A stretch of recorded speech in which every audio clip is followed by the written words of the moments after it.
What about the girl with the smile? Ain't bad. Oh, that's not bad. Okay, that could work. That could work. That's pretty good. Boobs a little big. They full are a C's, little.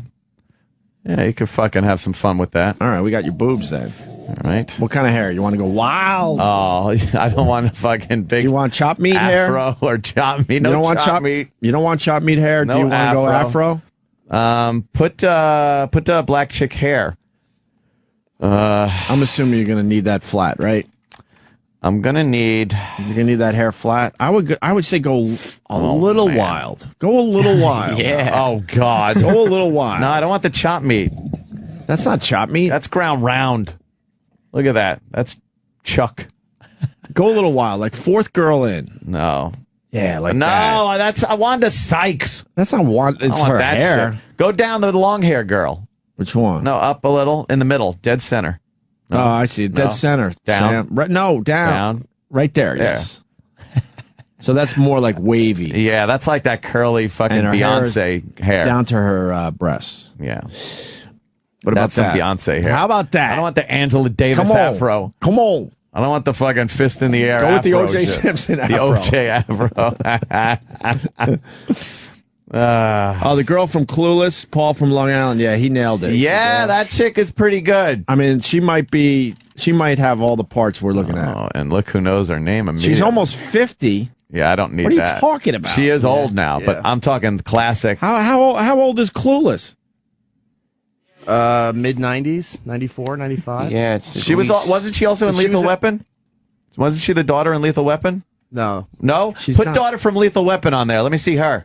She's not almost 50. She is in her 40s, absolutely. Daughter Lethal The girl Weapon. from Clueless is in her 40s? She's in her She's 30s deep during in- that, or almost 30 at that Yeah, movie. she's deep into her. Oh, my God. All right. She wasn't too bad for a... she don't look good there, but... she's... What about the black chick from 21 Jump Street, when it was 21 Jump Street? Yeah, but that's too conservative. Well, that's go black. me. You gotta. I'm not going crazy. What do you I think? said slightly wild. I fucking just start drinking and I go right for the fucking grain alcohol? Why not? I got to ease in with some Why fucking not? light beer. No. Girl from Clueless is 46. Wow. Holy shit. Over, Johnny. Why are we aging?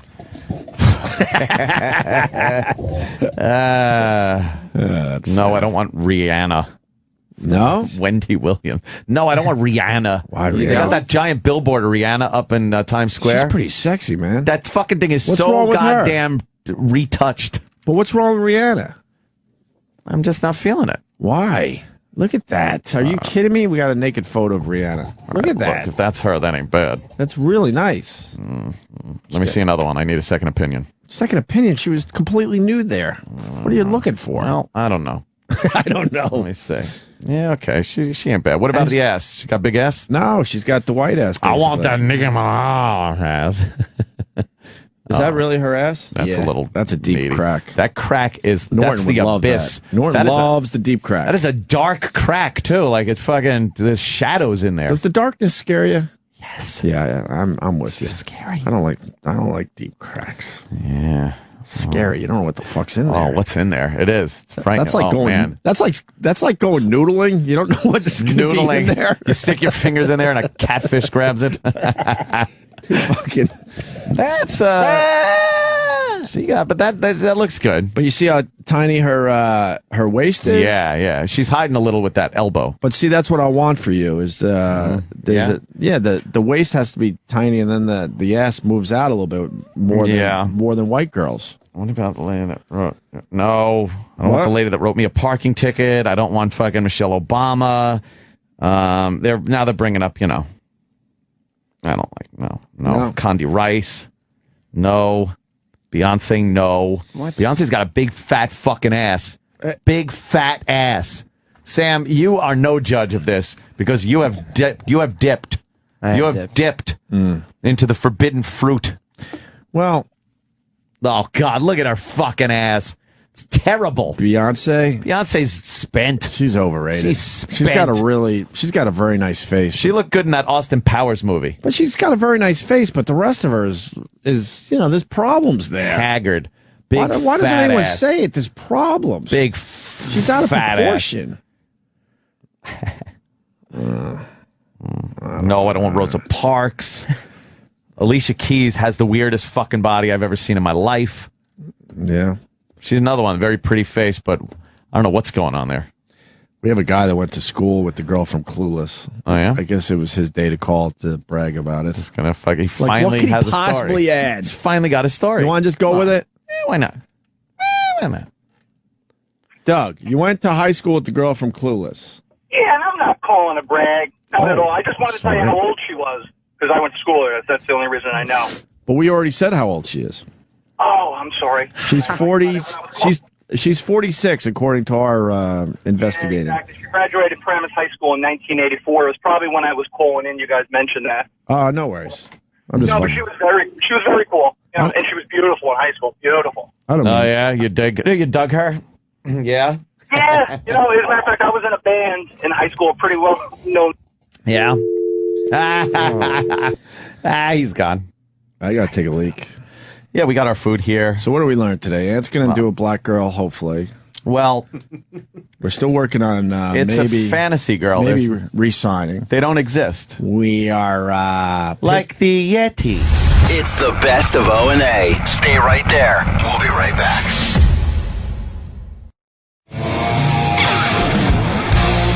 It's the best of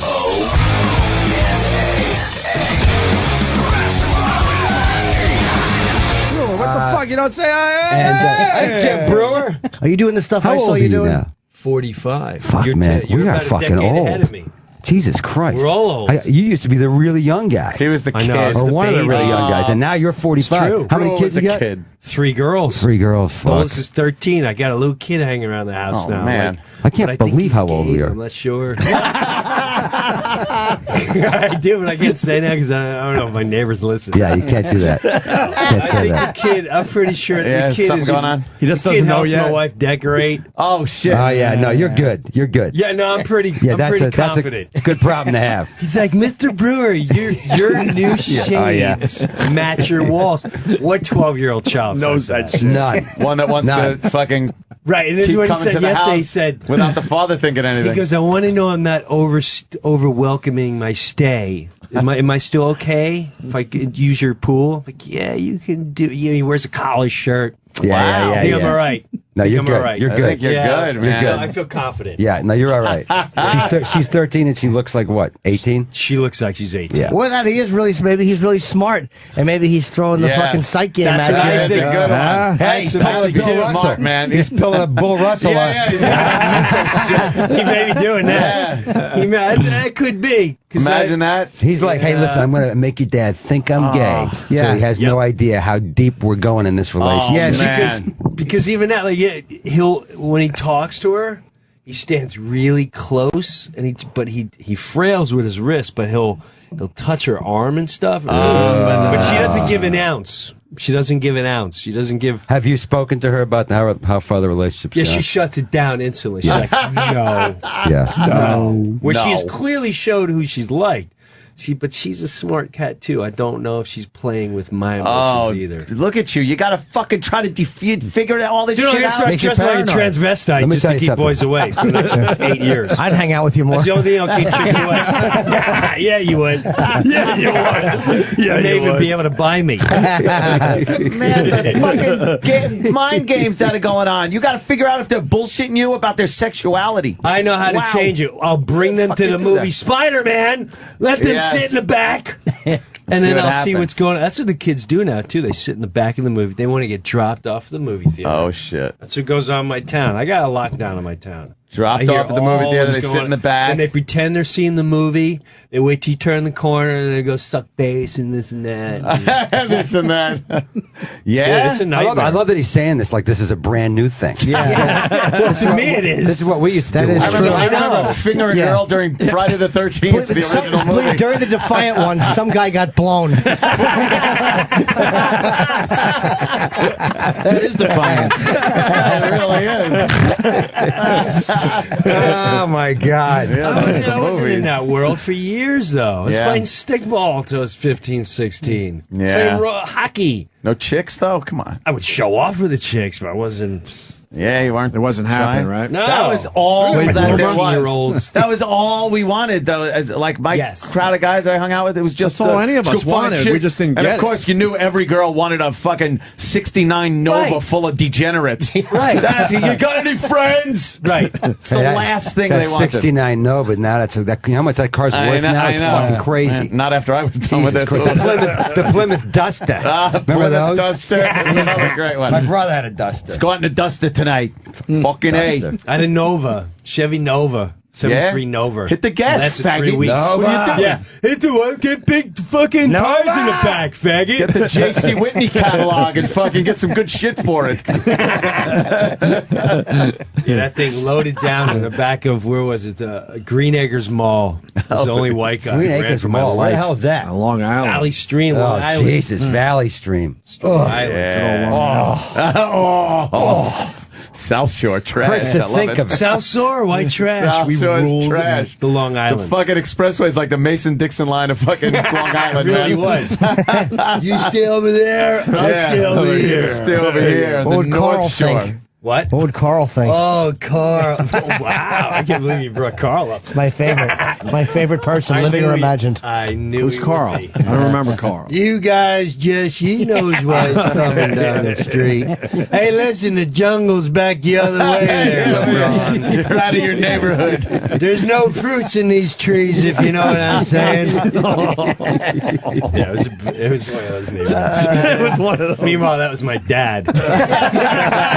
Breaking the lawn. Hey, the jungle's back that way, LeBron. There's no one in the mug here. We're all watching each other. Head back to the...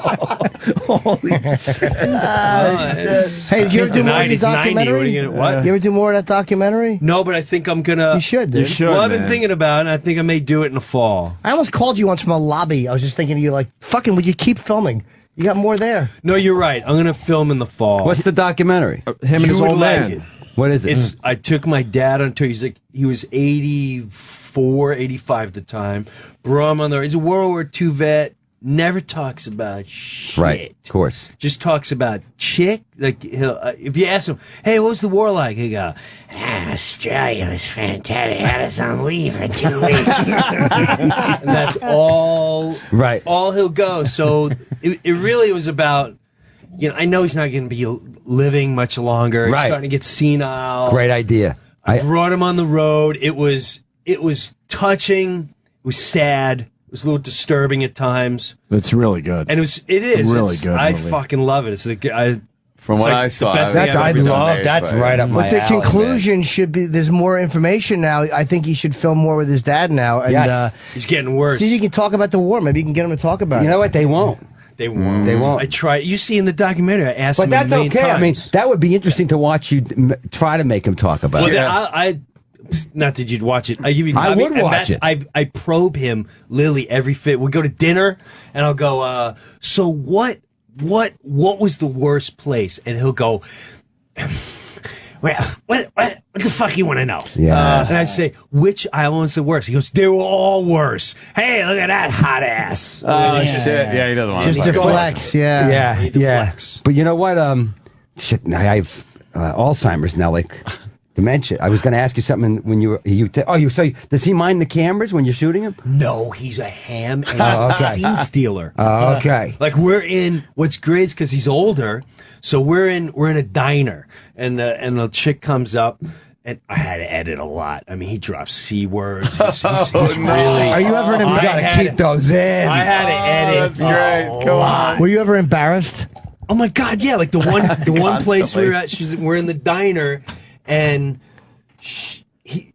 she comes up and he's going, you know, he's a fag, right? And then she'd walk away. She's like, oh, she's a cunt. She didn't get it. And then I go, oh, I didn't God. get it. And then Like there's something to get just by pointing at someone saying he's a fag. he's a fag. You know that, right? I get it. He must be a fag. I get it. She didn't get it. You would.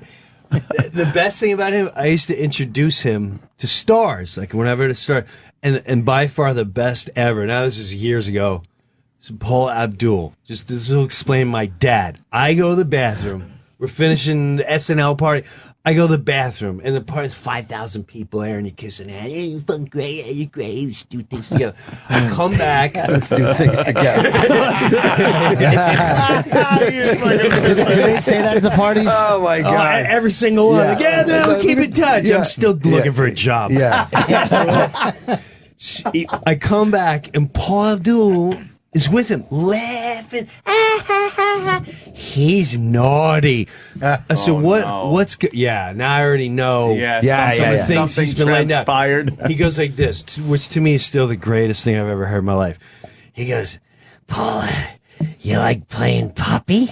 And she goes, and Hook I say, what's puppy? That's when I sniff your ass and you just growl. Oh my God. That's like in his eight. Oh yeah, he's fucking, yeah. Oh, wow. And she's like, Okay. Now, I'm gonna take him home. Now you think about your dad. Now you think about your dad and what he was like on the 2 weeks leave in Australia that he talks about being the greatest 2 weeks of his life. How insane was that trip? After he took a week-long shower to take the Japanese blood off his body. Right. Just that you know he saw. They just strung Mussolini up and killed him, and then went to Australia to drink and get laid for 2 weeks. What were they saying that? Oh, holy shit! shit! I can only imagine what. And they were conquering heroes. That's right. They were huge heroes, and those guys wear those hats. I always go up to any vet with a hat because they want you to go. Yeah. Hey man, nice. All right, nice fucking wearing the hat. Thank you so much. Oh yeah. I think last time I was here, when it was a guy with a hat, I went up to him in ShopRite. I said, World War II vet, thank you very much. And he goes, 3 years, 8 months, 22 days, 1942 to blah, blah, blah. We bombed. He just... Oh, he rattles it off. He just rattled the whole thing off. Wow. And because they want it, because they know it's over. Jap bodies up to my knees as we storm that beach. I had a flamethrower. Germans coming at me from the sky. Burning Japanese them coming at me from the ground. We'd set them on fire so we wouldn't waste bullets. All right, Jesus. Shit that we will never, ever do in our lives. Can't comprehend it. No. Shit, Durning was on Rescue Me, and he was landed at Normandy, and he was in the Battle of the Bulge. Jesus. He's got one half of, I think it's his right leg, is still black from the frostbite from one of the battles. Oh. And he's got a mark in his chest that looks like somebody took a claw hammer and dug it into his chest. Is from when he was killing a Nazi guy. Holy shit. And the guy's hand was clawing as he was crushing the guy's face with a rock. Charles Durning? Charles Durning, right? Face to face, and he's got a reminder. But he never talked like about that. it. He would never talk about it. And I couldn't get him to talk about it. I'd write stuff into the scripts and he would say it, but he would never talk about it, right? So then I went to do the Memorial Day thing one weekend, when they were honor the troops on PBS with Joe Montaigne and Sinise in Washington, and he was getting honored that year. And when I saw him backstage, when he was waiting to be introduced, and I saw Colin Powell and the heads of all 4 military who were about, to go on stage, walk up individually. He was sitting down and shake his hand and talk to him. I went, wow. All right, he did something. Because these guys, I got unbelievable. Those guys didn't. It's weird. We never talk about it. They say that a lot of them wish they had therapy and stuff because it was healthier. But those guys just didn't talk about that stuff. I asked Durning about therapy, and this is a famous showbiz story. I'd heard that he once held a William Morris agent outside the window who didn't pay him, upside down, like 15, 20 stories in the air. Right? Suge Knight. Right? Yeah. So I asked him one time, I said, is Yeah. it true that story about you holding the William Morris agent upside down, like 20 stories in the air? He goes, it was 15 stories, and that was my therapy after the war. And I was like, holy shit. Wow. Well, I started learning about my dad by the town bully. And they were the Delapines. And when you grew up and anyone that was in jail, you're like, holy shit, the fucking Delapines are in jail. Don't fuck with the Delapines. Kids stole my bike and all that shit. There was 8 of them.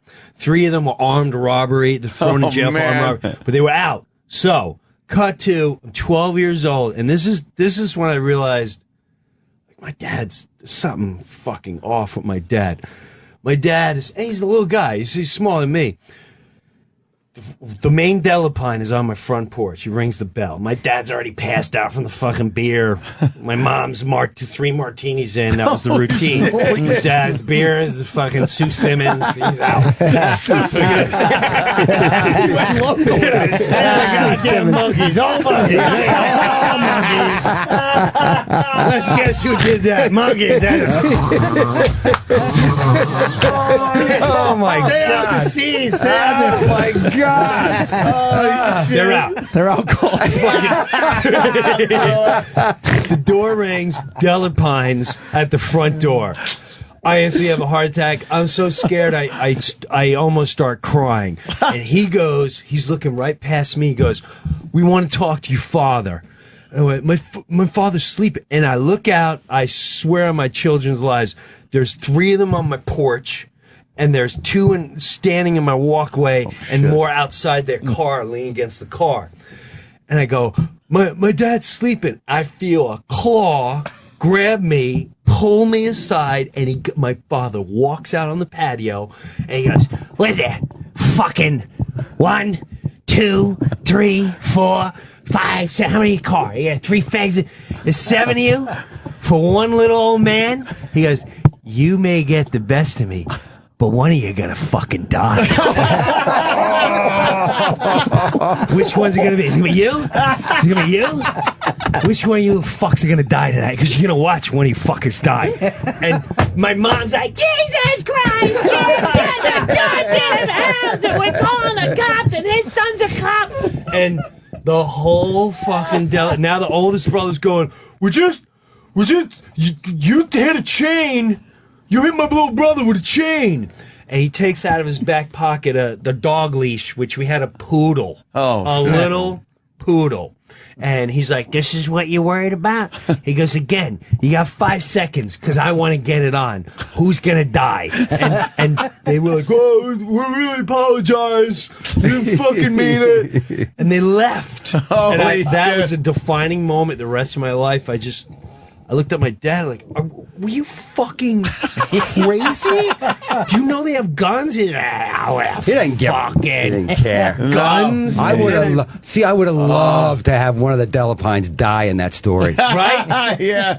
Right? But From a death blow to the neck as your father throws a warning shot. What's this? Blood coming out of every hole in his head. He just hits the What does he fucking give a deck. fuck? He was in World War II. He doesn't give a fuck about the Delepines. Fuck you. That's when I realized. I love your dad. I do too. I haven't even met him, and I great. love him. I can't wait to see this fucking documentary. That I'm is gonna give it great. to you. It You're really is fucking good, love Dennis. it. You're gonna love it. Really is man. good. And A lot more people an should be hour. seeing this damn You'll thing. fucking love it. It's So- hot, man. How long is it? It's an hour. I'll make it longer. You told me and you really made me think about it. I'm definitely gonna do it. I gotta, now I got a nurse, so you gotta clean. He wears diapers and shit. So it's, on that trip, he shit 3 times. Oh, man. Yeah. That's a rough thing to clean up. Yeah. It's fun to do for a film. But Yeah. You should film more if you can, though. I mean, I am. I Yeah. just booked a whole fall tour. Oh, you did? I want to get a bus and just film the shit out of him. Because he's still funny. He's Oh, yeah, still- he fucking sounds it, man. He's the ambulance comes over the house. He looks like he's dying, right? Everything out of his mouth is always funny. He always tries to be funny no matter what. They go, "Mr. Brewer, you okay? You okay? You in pain?" He goes, "Yeah, I'm in pain." Where's it hurt? He goes, "I'm pregnant." "I don't know who the father is, and I wouldn't tell you because then you'd start rumors." While he's drooling and his heads are twitching. Can you imagine what he was like in the war? Oh, he literally was like that guy from Die Hard doing fucking one line or wise ass one liners while he was killing people. Nonstop. He must have been a fucking blast to hang out with in the war. Well, it's funny. man. I would say so because as I grew up, he was just a dad, and it was my college year where kids would go, "You're a brewer," because he's a lot older. Everyone thinks he's a grandfather. Where they go, "Your father, does he drive a garbage truck?" I go, "Yeah." Like, Oh my, dude, I had your father for this. He's the funniest fucking guy I ever met in my life. I'm like, my dad is? Yeah. Funniest fucking guy.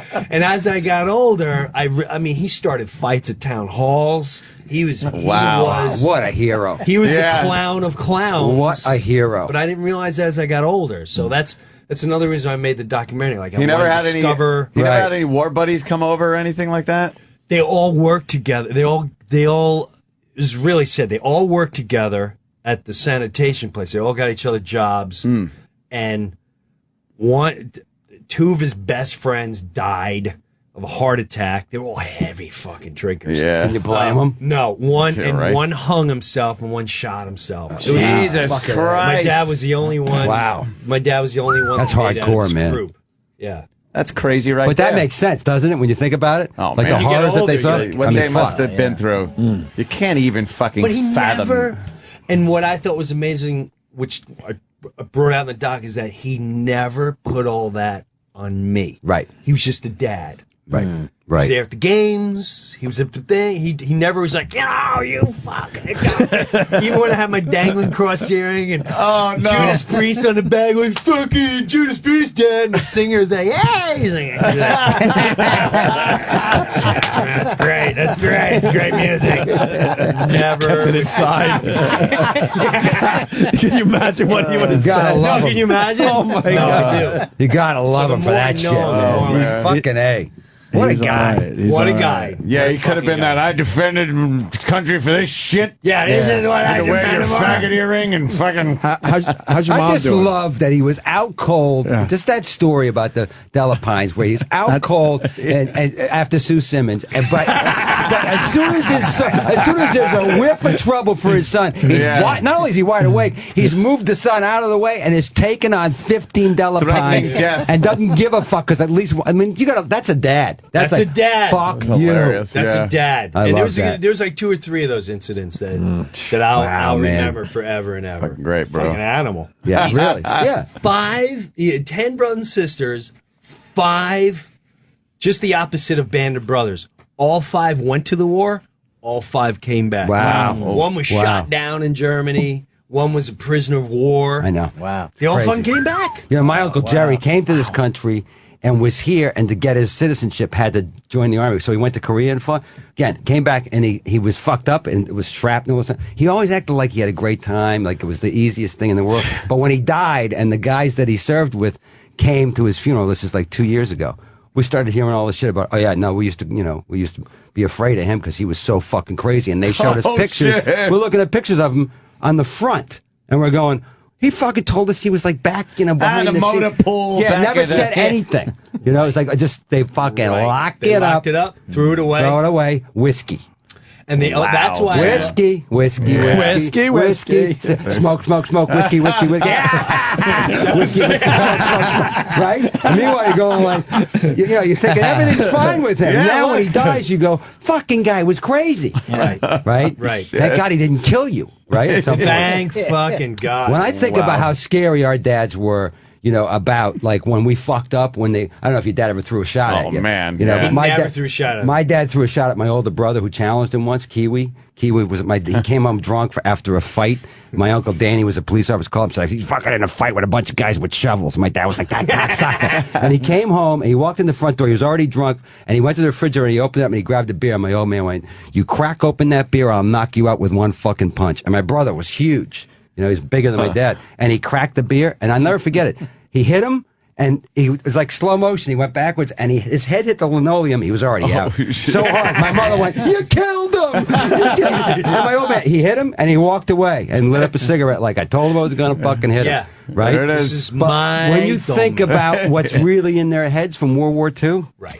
No. crazy. It is pretty wild. It's nuts, man. It's amazing they could live a normal life, That's what blows me away too. I learned a lot because I have sisters and that, and Yeah. it's fucking this happened to me as a kid. Like anyone that brings up the violin story, Yeah. pretty much about anything, Like, listen. Fuck off. Fuck off. Fuck you. Fuck you. These guys saw everything, yeah. and they did what you saw. They were great Americans. Hey, listen, and that fucking cliche is true. We wouldn't fucking be here if they didn't win that fucking war. Yeah. It's that simple. They took on the whole fucking world and kicked the world's ass and came home. Right. And then kept their mouths shut. And gave became us dads. like plasma fucking TVs Right. and college and all the shit that we have comes from those. That's why we have this shit. Right. Don't go anywhere. The best of O&A will be right back. It's the best of O&A. Joe DeRosa, was adopted. What? And the only reason I bring it up today is because Sandusky's son comes out, his adopted son, and says, yeah, this fucking asshole was, fooling around with me, too. Oh, Jesus. And I was thinking to myself, that's gotta, you're adopted into some crazy family sometimes. Family that's gonna fucking sexually abuse you. I know you also could do it to your own. Your own blood, I mean. You know what I mean? Yeah. But I mean, that's got to suck. All the families that want to adopt kids out there, and you're the lucky one that goes to this Sandusky home. That sucks. I never understood that. I know a few adopted people, not a lot, but it worked out very well for you, right? It was fine for me. I mean, I was adopted at 9 days old. 9 days. Yeah. Holy shit. I don't remember. And my parents. I don't remember them telling me I was adopted. I just always knew. So they must have started telling me when I was really young. So my parents did it the right way. Why do they have to tell you? I think it's the right thing to do. Don't you? Because I look like a fucking goddamn sand heap. And they don't. What? So They're Irish or something? for that? Do you have black parents? Yeah, right. That would be great. I don't know. You're not telling me. Well, Anthony still lets me in his house, so that's true. Yeah. Do you have any desire to meet the old biological people there? No. Well, here's the thing with being adopted that sucks. I think this happens to everybody, no matter how well your parents do it, how right they do it. There's all this. I have a lot of subconscious stuff that started coming up when I hit about 30. 29 or 30, abandonment issues. Oh, man. Intimacy issues. These things start popping up, and you're kind of weird. 9 days you were fucking given away there, and it still comes up. Yeah, because I think your whole life, look, when you're a kid, kids will make fun of you. Like when you're in grade school, kids would, at least I'm not adopted. People say stuff like that. Why would bullied? Give him $500,000. Why? We need a website for Joe DeRosa. Like that old fat bus broad. Yeah. Why? But why do the kids have to know you're adopted? Because I never thought there was anything like strange about it. It was just part of my upbringing, whatever thing. Yeah, I would talk about it like anything else. Like I have a brother. You know what I mean? Like that. Do you find it weird that you have a biological mom and dad out there that are just right now wandering around somewhere? Possibly. That would be so strange for me. The thing I always worried about with finding them, I don't think I want to find them. And the thing I was worried about with finding them was that, I'm half Egyptian and half Italian. Are you rich? No. You might be a Saudi prince. Well, then you fucking find them because it's like a lottery. Well, if I was adopted, I'm looking for my biological parents to maybe get, Let me tell you about how fucking... a little payout. Let me tell you the hard ends of that lottery spectrum. Okay, yeah. With Egyptians. Yeah. The Italian side I wasn't worried about. My Egyptian side I was worried about. So, on the one hand, they could be fucking barons with those little teacup hats on. The fez. Yeah. I don't know how they keep those hats on, by the way. So that's the one side. I'm like, I got to find these motherfuckers and get a room at the mansion.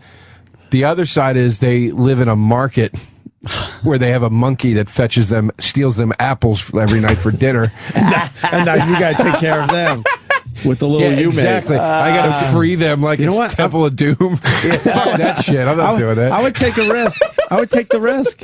Temple of Doom. I would take the risk, though, for the payout. His biological father's going, call him on, trying to pull people's hearts out. Please let me die. All right, good point, Joe. Good point. I don't, man, there's so much to find in your parents in that situation, man. It's, are you gonna? I thought you were gonna hit Joe over the head. No, you saw that, right?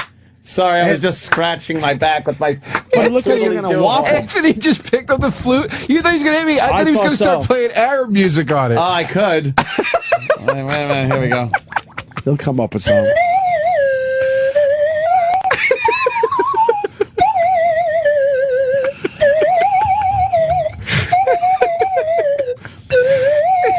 I don't know what that is. You just do that. I just go. Whoa. Here's the thing. It's another part of it for me was is it worth it? It's not just going to affect me. It's going to affect everybody around me and my family. But it's such a mystery. I would have to know. It's easy to say that because I'm not adopted. It's a different mindset, I'm sure. Yeah. But where I sit, I would have to just at least know. I think if or I look had, at them from afar, even find out where they fucking live, and maybe just stake out their joint for a while. Yeah. Let me stalk them for a while, see if they're worth a relationship. I think you gotta. I mean, you don't know. You gotta. I don't know if I'd want the relationship because I'm sure your parents are your parents, right, Joe? Yeah. And who knows? Yeah. They're I mean, probably... that's part of what I'm saying though is that it's I'm not just talking about the curiosity part. I would have to know. I don't know if it's I'd want affect, a relationship or any of that shit. Right. It's like you gave up on me at 9 days old. Go fuck yourself. I'm good. I can see your parents though. Your birth parents are thinking the same thing. Like, well, he could be a big executive at Apple, or he could be, a stand-up comic or something. Right, exactly. With a drinking problem. God. Let's face it. People that have a lot of money don't give a kid up for adoption. That's true. You know what I mean? The chances of them being rich are slim because maybe they won the lottery. There's, if you're rich and you give the kid up, it's like you're partying too fucking hard. And then you don't give it for adoption. You just get it sucked out. And then you're not going to care if he shows up either. Or you can be like, oh, what's this kid want? I gave him away. Or he could be a fucking little dumb boomerang. Leave. Well, I used to have a bit about it where I'd say, what am I going to, people would go, are you going to go find them? You're going to look for your real parents. And I go, no, I pretty much took the hint when they abandoned me. And then, that's very good. But you're a filmmaker. Yeah. You're like making little films, man. That's your film. And it would be hilarious to see how it turns out. I have an idea for a movie about it, and I don't want to say it on the air for obvious reasons. Yeah, but I have an idea. People steal. What's the idea? Searching for my real biological... Not real. I apologize, because I get the adoption thing, because it's part of my family now, so I get it. Yeah. Your parents are your real parents. Yeah. The search for your biological... Yeah, I have an idea, but it's not the movie idea I have isn't a biological story. It's not, or autobiographical, excuse me. Yeah, I got you. It's a fictional. A fictional. What we call fiction in the business of film. Do you want? I got to go to the phones. We haven't got on the phones in a couple days now, by the way. But we got to go to the phones because two people on the phone that found their biological parents. I've heard some horror stories. One's a good story and one's a bad story. Which one you want first? The good one. Let's save the bad one. All right. We got Chris in Michigan. Chris, you can relate to what Joe's saying here, huh? Yeah, well, it wasn't me. It was my uncle. All right. He was given up for my aunt's husband. He was given up for adoption when he was a kid, and he never really had any interest in finding his parents. His dad actually found him. It turns out Dad got a girl knocked up and went off to the Army, and her parents didn't like that he was a Native American and gave the kid up for adoption. So a couple years ago, his dad found him. Dad's a member of the Pachanga tribe out there in California, one of the biggest fucking casinos out there, and put his son, who he didn't know or anything, on the rolls several years before. So he got this giant, huge-ass payout at first, and then every month, he gets thousands and thousands and thousands. Jesus. What are you waiting for? Oh, man, get out there. So basically, he's a millionaire, right? Well, there was never... Hold on, what? He runs back, he flies back home here to Michigan, every other week, and flies back out there first class, back and forth. First class, Joe? There was never There was never a better opportunity for a smash cut of things going wrong than you going, what are you waiting for? You have nothing to lose. And then, bam, there you are. And then it cuts. A losing situation. And you hear a gong noise, and it's me walking through an empty village. A fucking marketplace with, like, chickens being beheaded. Your biological father's missing a foot. Because of a deal gone bad. First of all, I'm not a fucking American Indian, first of all. But you don't know. That's the beauty of this. I know. I'm Egyptian and Italian. But, I mean, you don't know what Might be some Egyptian thing. Well, they didn't become American Indians part with owner casinos. in pyramids. Something. You get some of that pyramid money. He might own the Lexor there in Vegas. Can I ask you this? What was your uncle doing before his biological father found him? He owned his own business. Kind of was mostly landscaping and stuff. He's a landscaper. Those guys like to say they own their own business. Yeah, well, All right, so he went from a landscaping to first class fucking plane tickets, Joe. Yep. It's to check out his share of the casino. Listen, trust me when I tell you this. Just take my word. It is not going to work out for me like that. Nothing ever works out for me like that. Yeah, but maybe this is the one thing that does. You said Egyptian. What if you're related to the Onassis or some shit like that, you know? Well, look, anything's possible. But again, would they give a kid up for adoption? Yeah. Unless it was something that was going to disgrace the family, like. Yeah, but what if you find out their last name is Tut? But Joe, you're looking at it. You're some gold in that family. You're looking at it not the right way because. They've had 30 years to make something of themselves. You're thinking when you were 9 days old. I'm thinking 30 some odd years. I don't even know how old. I am thinking selfishly. I'm only concerned about dismantling my entire fucking life and destroying my parents' soul. It's shitty of me. I should be more open-minded. But they might be able to get a little action out of this too. How? Huh? Because Joe gets the action, then he passes it on to the parents that loved him his entire life. What if I met him and they go, now here's $1 million. You don't give a fucking penny of this to those imposters. All right, here's the other side of the coin that Joe's talking about. Let's go to Billy in Ohio. Billy. Hello, how you doing, Joe? Hey, you're the right one, though. Because I was in trouble when I was younger. I was adopted. My mom and dad seeked my real parents out. Yeah. Oh, boy. Yeah. My real mom was a heroin addict. She died at like 42. And my real dad's in prison doing life, so. Oh, boy. Yeah, I mean, you know, the odds that you're going to have a good stuck story is slim to none. So you didn't need to know that your biological, I keep saying that, your biological mom was a heroin addict and your dad's in prison for life. You certainly didn't need that info. Mm-hmm. Why is he in prison for life? What did he do? Murder? What do you think? No, they hung the bitch on him. The last thing he did was robbing people dressed up as a cop, robbing heroin dealers and shit like that. I mean, he had it going on. He had a scheme anyway. He had a plan, but Billy's he ain't going too far. Did you say they hung the bitch on him? Is that what you said? Yeah, the habitual criminal. I fucking love that. Like, I love the Midwestern terms for prison time. Remember it's like in Stir Crazy when he goes, "You can kiss the baby." Yeah. Remember that? Yes. You can kiss the baby. That's all I got. I'll punch it out. All right, well, that Billy. sucks. All right. So there you go. But that's, I don't know, man. I'm not doing it. No. There's no fucking way. No real upside there. Come on, really. They're not just going to toss you boatloads of money, so then you're going to need a relationship with them. You want to hear a horror story about adoption? All right. This guy I met once, Midwestern guy, very, very religious family. Very, very religious family. His mom and dad, when they were just dating, before they got married in the 50s, whatever the fuck it was, or 40s, whatever, they got pregnant. The mom got pregnant. It was disgraceful because of the time period for a Catholic girl to be pregnant. Oh, yeah. Right?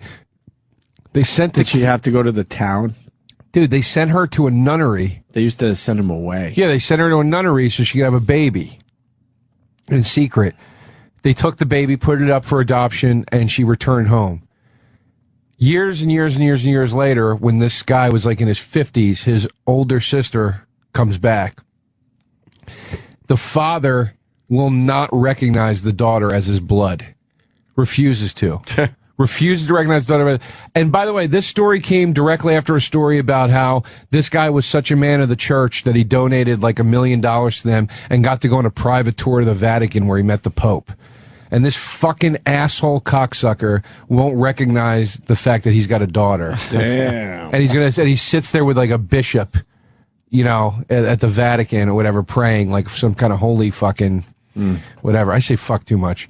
No. But, no, I do. I listen to the clips. I say fuck way too much. Fucking say it all the fucking time. Fucking. You didn't. Fuckity fuck. You just said fuck 3 times. I can't think of words, and I just say fuck. Well, we all do that. Yep. That's where we should be pausing and stuff. You know what? I didn't have a problem about it until Burr trashed it, and then now I got a problem with it. Yeah. What did he do? He had that bit where he talk about how guys would say fucking because they can't think of the words. Fucking! Yeah. All right. He'd do that, and as soon as he did that, I was like, I'm an idiot. I like this adoption thing. I'm going to go to Nick in New York because there's another angle that's pretty interesting. Nick. Okay. Hey, guys. How you doing? Hey, man. My ex-girlfriend in college, she was adopted. Always knew she was. And then by the time she was like 25, 26, she was working for the local newspaper, would go in every day and talk to her boss. Found out later on that her boss was her actual mother. Ooh, that's a good one. I like when that happens. That's weird. Yeah, it was funny. Ooh, that is weird. They looked alike and everything. So one day they were just talking, and the stories like compared that she had a C-section, that the days all lined up. In fact, like 2020, like Reader's Digest did a whole like story on them. I like when that kind of thing happens, where you find out like your neighbor that babysat you all along was your dad. I know. So we're not going to find your biological parents? No, I'm not doing it, man. I don't need to do it. I got enough fucking things in my life going on right now. I don't need any other goddamn grief over this. Do you know how stressful? Forget about the actual meeting the parents part of it. Can you imagine how stressful just the journey up to that point is? Oh man, yeah. It's just got to be brutal, Maybe, dude. Joe, they didn't feel worthy and wanted to give you a better life. Oh, look. That's what he holds on to. Hence, no abandonment issues, sir. That's what he's got to hold on to. Maybe your parents really just wanted to give you a much better chance. I think that's what they were doing. There you go. So why the abandonment issue? Oh, I don't know. It's one of those things. Dude, I don't know where that comes from. I mean, I can theorize on where it comes from, but maybe your adopted parents used to whisper shit in your ear when you were misbehaving. We're gonna send you back. Right. We're gonna send you back. Right. I think it's just a thing, like a genetic thing. You know, genetics are a lot stronger than most people give them credit for in this day and age. You know, a lot of people want to ignore genetics and ignore also the nurture along with the nature and all that sort of thing. They just want to ignore it. And like going through an experience like that at a very young age, I think can have a lifelong effect on you. And it needs to be dealt with. And do you have traits of your adopted parents? Like, do you have their sense of humor, or do you have like, I don't know, their anger, or I don't know. We have a lot of similar traits. Isn't that weird? Because you're not biological. And there are people that tell me I look like them. See, that's weird. Yeah. The traits you could kind of see. Yeah, but they just picked out a kid that they felt looked like them.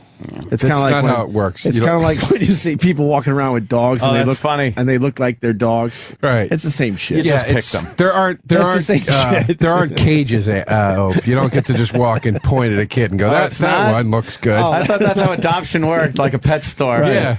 So did I. I thought there was like little vats with babies in them. You weren't in an orphanage and they came walking through to save orphanage, wearing one of those dresses, the long things that you sleep in, and with the little cap, and they only comes off your head with the pom pom on the end. They only save one kid. Yeah, what happened was the what evil a twisted way to do it. The evil landowner was going to shut down the orphanage if they didn't come up with the rent, and my parents concocted a scheme. Spanky, when my back pension comes in, you'll get your monkey. Yeah.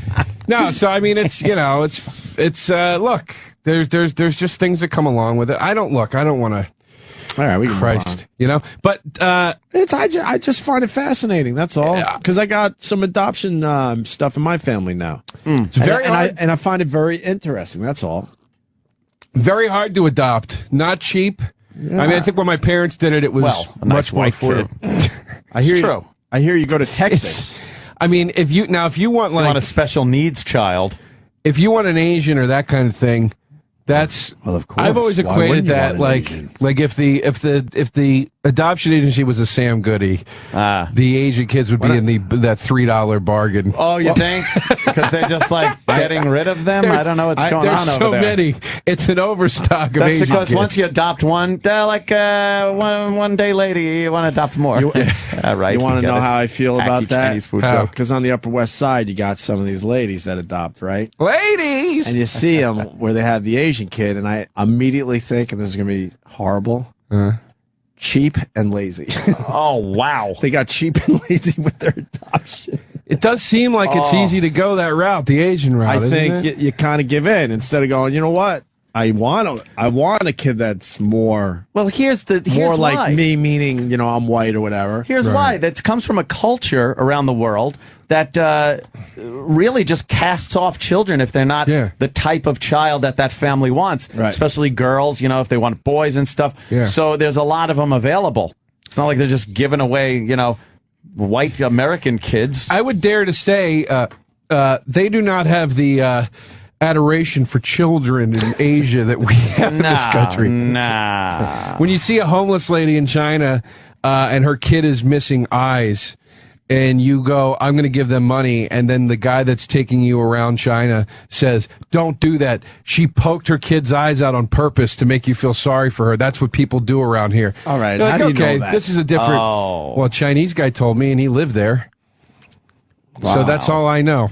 Yeah. By the way, I'm going to base everything on that. By the way, there's nothing wrong with adopting an Asian child. I just want to say that. No, of course there's not. Of course not. Who was even fucking getting that idea? But I'm saying if you want to get this fucking nice Italian-Egyptian mixture right. at Sam Goody, But I just feel like I'm on the rack where you're going 1999. Are you fucking kidding me? I just feel like during the process, you just decided, all right, enough. I'll just take an Asian. Yeah. It seems like getting the white kid is a little too difficult and a little too time consuming. So I'll go with the Asian. It's not waiting for the car that you want to order. You just take the one off the floor. It's like, well, I would have liked it in red, but I'll take the white car. Yeah. I think parents that adopt, I think they're terrific people. I really do. Oh, We're making some jokes though. Yeah. Oh, they're outraged now. Who is? The people. I could just feel it. Good.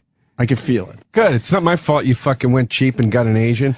No, I'm kidding. I'm just kidding. I'm just joking. Went to the dollar store. What the fuck? Yeah, look, I put myself above that a minute. I'm in the bargain bin too. I'm fucking half Arab. I'm just fucking around.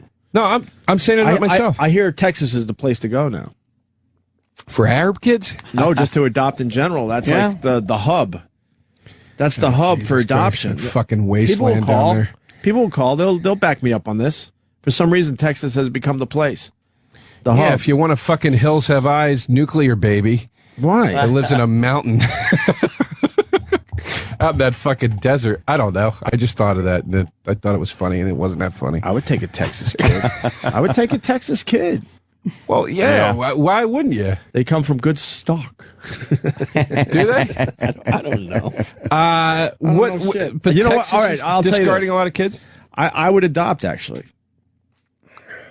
I don't think you would. From where? I swear Texas? to God, I would adopt. Because I'm. What would you go for? I don't know if my wife wants to go through a bunch more pregnancies. What would you go for? It's expensive, dude. White kid, or would you go specialty item? You'd have a couple of white kids already. No, I would. That's why I was making dumb jokes. I would go African baby? Well, African baby? You would disown me. No, I like African babies. But man, they look like models though, man. They look like fucking models. Who? Those African black babies? kids. I would adopt the They all black start kid. out. Asian They kid. all start out looking like models. You got to pick out the right ones. I'd go with a mix. Yeah. I think it'd be cute to have a little Asian kid. No, I'm running being around dead the house. serious though. Without the jokes, I would adopt. Yeah. I would throw an adopted kid into the mix. Well, here's the thing. Why? If I get a big house, why not? Why wouldn't you? That's what, like, that's not you specifically. I mean, you wouldn't because you're selfish. But the but I'm not selfish. I play a good role on the show, but oh my god, I got to defend myself a little bit. I'm just joking. I'm not a monster like you think, Joe. Go ahead. Theoretically, blowing up your joke. I'm sorry. I'm sorry. Theoretically, why wouldn't you adopt? I mean this generally to you. It's like there are literally thousands to millions of children that need it. Number one. Number two, you don't got to go through all that, like you just said with your wife, going through the body stuff. You don't have to go through the misery of putting your body. It's tough, man. It's tough, and there is something beautiful about the entire process of conception to childbirth, obviously. But the conception part of it. Where's Josh when we need him? Yeah. It's fucking fun-loving Josh. Yeah, so it's like, but you know, it's like, but it's so easy. It's not easy. It's it's a lot of money. That's probably why. But it's like, why not just go adopt a kid? And I never understood, probably because I'm adopted. I never understood that whole, but it's not mine thing. Oh no, man! I never got that. And I've never thought, ever since I was a kid, I never believed in that blood is thicker than water horse shit. Like, it is, though. Oh, I was talking chemically. Hence where that comes from. See? It's absolutely correct, Joe. Yes. You're right. I'm sorry. I was talking chemically, too. I don't know why I said that. Oh. Yeah, no, I just never, I never bought it. I was always like, if you're a fucking douche, you're a douche. And if you're not, you're not. I don't give a shit if we're related. You're one of those guys that doesn't want to have kids, right? I have, you know what's funny? Until we just started talking about Asian kids, I didn't want kids. And then I started thinking about having a little Asian baby, and I liked it. It was making me happy to think about that. Man. Asian Raise someone that kids could do your taxes eventually? I'm going to time it. I'm going to time it perfectly. I'm going to time it perfectly.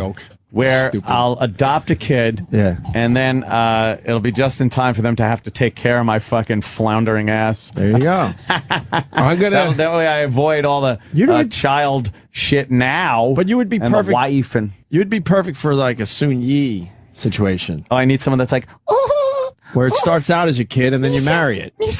How great would that be? You need the food Oh, today? Jesus Christ! I have intimacy issues as it is. It's like I don't want to bring two other people into my life now that I have to figure this out with. I'm still trying to figure out how to communicate health in a healthy way with my regular family. You know what I mean? Like I'm still trying to figure that out, and like that means they do. Yes, you're going to throw someone else into the mix, like that you don't even know that probably sucks, and try to have a relationship. Yeah, well, with everybody them. thinks you're gonna have this fucking Field of Dreams moment.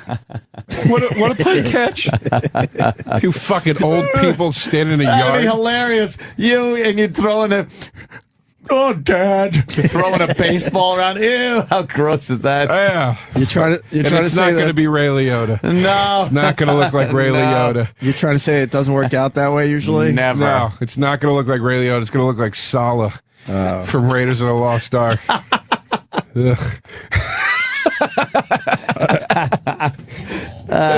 Shit. Yeah. Bad dates. Bad dates. It's the Opie and Anthony Show's Best of O&A. We'll be right back. Don't go anywhere. Best of O&A. Best of O&A. Best of O&A. Best of O&A. I just worked in North Carolina. You know what the waitresses said to me in North Carolina? What? Oh, They no. said, thank God, you have a mixed crowd. Meaning white people came because they fucking hate black shows. Wow. So they saw some white people there. They were like, "Thank Oh, make some money. a few bucks. and then they went and to say like, look, it's not even the guys, because guys, we're just easy going. The guys will fucking just want life to be good. It's the women, all women, but black women get where I asked for 17 French fries. You only brought me 13. You be like, oh, come on, bitch. I got bad service. I'm not tipping. I gotta ask you a really dumb question. Do black guys drink like white guys at comedy shows? You get the white guys at the comedy shows. They're No, drinking. nobody drinks like white people do. White people are. There is a difference, fucking, right? Yeah, black guys people don't sip. White people guzzle. And there is a difference, yeah, right? Yeah, I mean black people. So black if a comedy club sees a lot of white guys coming in, they know they're going to make some cash off the bar. But black people drink when they go out. What kind of drinking does a black guy do at a comedy club? Drinks a lot of Heineken and drinks a lot of Hennessy, black beer? Hennessy and Coke. Do you know and that? The women drink a lot of girly drinks. So the women ultimately drink a little more than the guys. But guys drink a lot, and they drink top shelf. When black people go out, they try to, treat themselves very nice. White people drink shots, and they get drunk. You know what I'm saying? Black people do get drunk, but we become drunk. White people are, immediately to go somewhere, they got to be drunk. White people are drunks. Let's be honest. It's just a different culture with drinking. We got to deal with the crime. It's not. You know what it is? It's only someone way to get That's through even it more all. depressing that black people act that way sober. Drinking away your we don't have as sorrows. much fun doing things. Like, we don't have fun drinking. Drinking is It's a serious. process. Yeah, and white people It's have more of a fun. process, right? White people are a lot of fun. That's the one thing I tell black people. White people are a lot of fun. White people do a lot sexually, a lot of fun. Black people love fucking, but it's not. It's fucking. It's like if you watch it's like. I got buddies, white buddies like, oh, dude, I put a baseball bat in her asshole. It's like, what? But it's like funny. And they'll send you a picture and go, look at the culprit in the corner. So it's the girl's smiling, but he really showing me the baseball bat and the bitch that he shoved her. And it's fun. But, black women, they love fucking, but it's not a lot of baseball bats. There's got to be a little respect. Not a lot of peeing. There's respect. A lot of fun, not a lot of no fun. smacking, no choking and shit. It's like that. You ain't spanking her hiney. I saw a porno and the bitch was like, don't be trying to throw me around. Oh, really? Damn, bitch. Can you be trying to? Can you spank a black girl's hiney? You can if you're just being forceful. If you like, bam, she gonna do that. There was a time I used to do a lot of when I was really getting deviant in my day. I used to. Once you figure out certain things, you learn how to, you get into the little spit thing, you know what I mean? I just like girls something about girls doing things they ain't supposed to be doing really sexy. So, I used to just spit on my face, and no, I can't. I said, do it. Go ahead, do it. So then I'll just spit on their face, but right on the cheek. Oh, shit. On the cheek, and then I'll just lick it off. And once that happened, you can feel her filth coming along. Her filth is coming alive. You feel that she's just like, oh my God, what just happened? Once girls get opened up to that filthy thing, that is such a beautiful fucking. What's the matter, Jimmy? You don't like that? Not the licking it off part. But that's just it helps him with the dignity part. Patrice just grossed out Jimmy for the first time. I'm a guy, though. Picture a guy spitting in someone's face. You said the girl spitting your face didn't bother me. Right, but a guy spitting in someone's face, I'm like, hey. All right. So, wouldn't like that. Blacks don't drink because they end up shooting each other. No. Nah, we shoot each other sober, dude. That's at the block That's party. clarity. That's at a block party. Shooting is a weed thing. Oh, fuck. Chris in Look out. Houston. I knew it would get to this point. Go ahead, Chris. Jesus. Hey, Patrice is full of crap. The blacks sip on the drinks because they don't want to buy extra drinks, man. You sound rich. Like, stop. Yeah. Like, it's a cultural thing. It's not a money thing. It's just we don't guzzle drinks because we don't drink to get drunk. It's social. It's just a social thing. White people drink to get, some white people drink to get drunk. You never see black people playing the game where there's a fucking funnel and a holes in a bitch's mouth. Like, it doesn't happen. That's why I asked you the question. It seems to drink. Black guys don't do that. One nigga in there doing it. One nigga with a lot of white friends. But you don't see a bunch of niggas sitting around. They pour Cavassier, they pour Hennessy, they get tipsy, and then you go, oh shit, this nigga's drunk. Yeah, but they don't have to drink as much. And white girls stumble till they die, and black girls get horny when they drink a little bit. Black guys drink harder shit, right? Yes. We don't have fun with drinking. You're not going out and drinking 18 beers. Yeah, or trying to guzzle a tequila. Liquor, it's a different culture. Stop. You sip it and enjoy it a little bit. Yeah, kegs and the whole thing. We're not. You never did a keg party. No. We're just That's such a white boy thing. When I do my cookouts, the liquor I have, because I got mixed crowd. I wouldn't know. I buy the gym. Thanks. Oh, man. You never got invited? Come on. Maybe once he sort of invited I think he invited you. Sort of. I think I got a sort of invite. Hey, you coming? Yeah, I got one of those. You coming? I would go to one of your parties. I'm gonna invite you next time. Cool. I would like to invite check that you. out. I just don't believe it, and it's. I know you're weird about that. I would go though. I just don't believe it. I don't believe it, but I'm going to. I'm going to do it. I'm next going time. to surprise you. And here's what I like about Ant. Coming, Ant? No. I'm busy that day. Why? Well, you know, but I make sure for my white customers, I have Jim Beam. Jim Beam. For white people? Here's something that's been in my house. White people? Listen, Yeah. this is what I know. There's a lot of white. Here's what I. What do you think I drink? You did the drug thing earlier. Wait, let me go around the room. What do you think we all drink as white boys? I'm going to tell you what no one drinks is Bombay gin. It's no one drinks Bombay gin. No one drinks Bombay gin. They drink Bombay Sapphire gin. That's the difference. Shit. I think I had Sapphire because I asked the guy with the top. That's the good I have stuff. Bombay Sapphire gin. It's been there 5 years. No one fucks. No one has touched it. Okay, vodka. Black people and white people love vodka. Yeah. Oh, yeah, vodka. that's an easy Black one. people love vodka, cranberry vodka, and soda, and white people like vodka straight or a little orange Vodka juice. straight? Yeah, Not that's many what white- that's what I saw.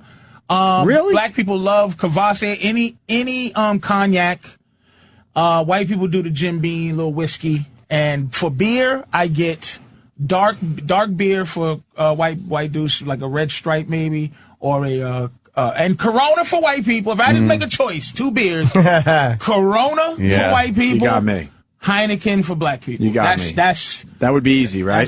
That's and then a whole bunch of I didn't know the Heineken's little the black thing. the drinks, the coolers things. And Right, they go- wine and they coolers. go- yeah, not wine, but you know the fucking Kind of like Smirnoffs and like the hard iced tea and all that. That goes. Smirnoff the Ice. The girlies drink those. You like Louis the 13th?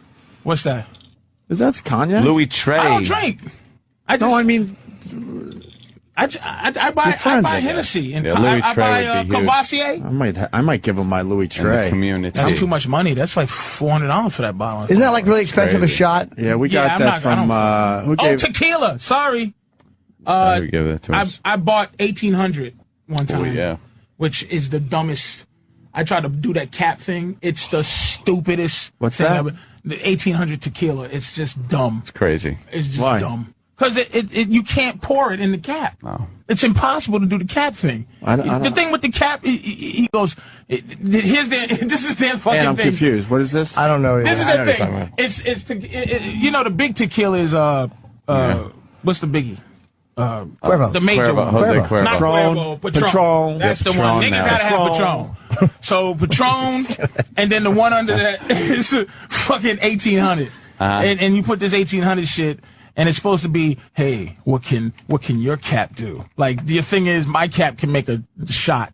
Your cap is just fucking a cork, like whatever, Yeah. and it don't even work. Yeah, it's You gotta do it the it's right way. It's horse manure.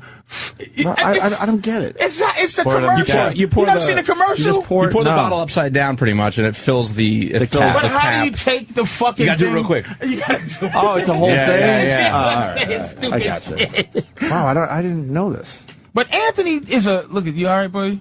This nigga's non like a junkie. We almost. I'm so goddamn he's tired. So tired. This nigga. I'm like, This nigga. I can't even tell you. What, you have a late night? No, I actually didn't. I had such a busy weekend. Oh fuck that. I was Nodding like a junkie. Jesus. I was driving and like friggin' all How you weekend. gonna get home, man? I don't know. It's gonna be tough. This- That Escalade could careen off of some You walls. better ask somebody to drive you home. Watch dude. me. Take a cab, dude. I didn't even I'm notice like- he was nodding. Oh, Are you man, going back I can to the tell island? you- I did You know, once. I can tell he didn't close his eyes. I should've- One eye one just eye got went- bigger. No, I should I have. went, I should have known because Zan stretches when he's tired. And yeah, remember yeah. he did the stretch I've been thing. stretching like crazy. Yeah, usually that's it's his. the Monday that's morning his tell. fucking stretchies. That's nigga. Anthony's tell. He's tired. Ant's got TV tonight. I know, but I got to go home too. Why? First to work out, Oh, okay. and then I got to come back into the city. So there's a lot of driving I'm going to have to nap. Fucking money, dude. Oh, yeah. Remy Martin. How much I never is even heard of Louis this the one. 14th. Well, this is the that back- 13th. is that Black back? Pearl. But is that back from actual Louis the 14th time? Dude, I don't know. I never heard of this shit. Louis the Price is $100 we got a grand. bottle of Louis the 13th from which comedy this club stuff. took care of us? I don't remember now. That's Caroline's not Folly. That's the cognac we I don't- have. It's about Caroline's always takes care of us. $1,700. I think it was If I bought $100,000 liquor, you know what I would just stick my finger and everybody lick my finger. There you go. I wash my hand. Here, you take a lick. I got a question for the cognac people. My Louis the 13th I've had for 10, 12 years because I don't drink the shit. And it's gone through some temperature changes. Does that fuck it up? I don't think so. It's been in really hot basements. $2,000 bottle of liquor now? Easy, Yeah.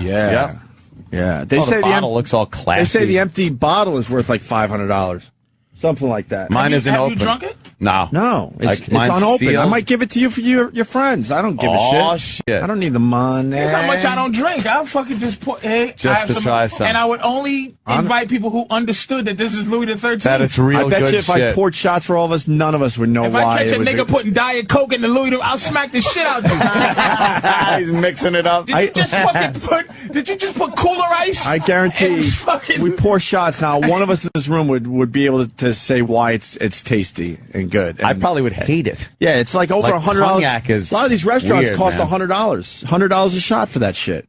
$100 a shot for Louis the 13th. How good could it be? That's what I'm saying. And I bet you we What sip was your that drinking shit. choice when you was doing your thing? I was broke.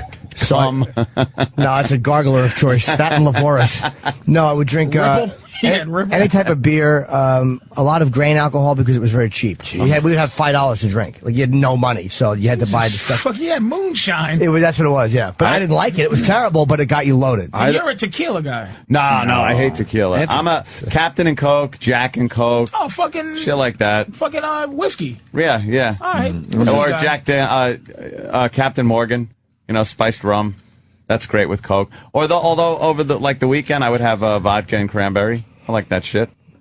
And I have good. a lot of wine. Wine goes too. Wine. I got a lot of wine. And you're a wine guy? Yeah, I like wine. You're not a hard liquor guy. Nah, I'm not really. What's your hard liquor if you decided to? I stopped really drinking heavily when I hit 30. When you were drinking heavily? 30 was the cutoff for me. What was this? What did you stop? I just drank a lot of beer. Anything? Oh, I was a shot guy. I did under the occasion of being at your house. I did have a fucking Guinness stout. I had to. Yeah, Guinness. I had to. Bop down. You were hysterical. I had to bop You had down one. You're just sitting in that chair like, yep. Jägermeister, all that shit.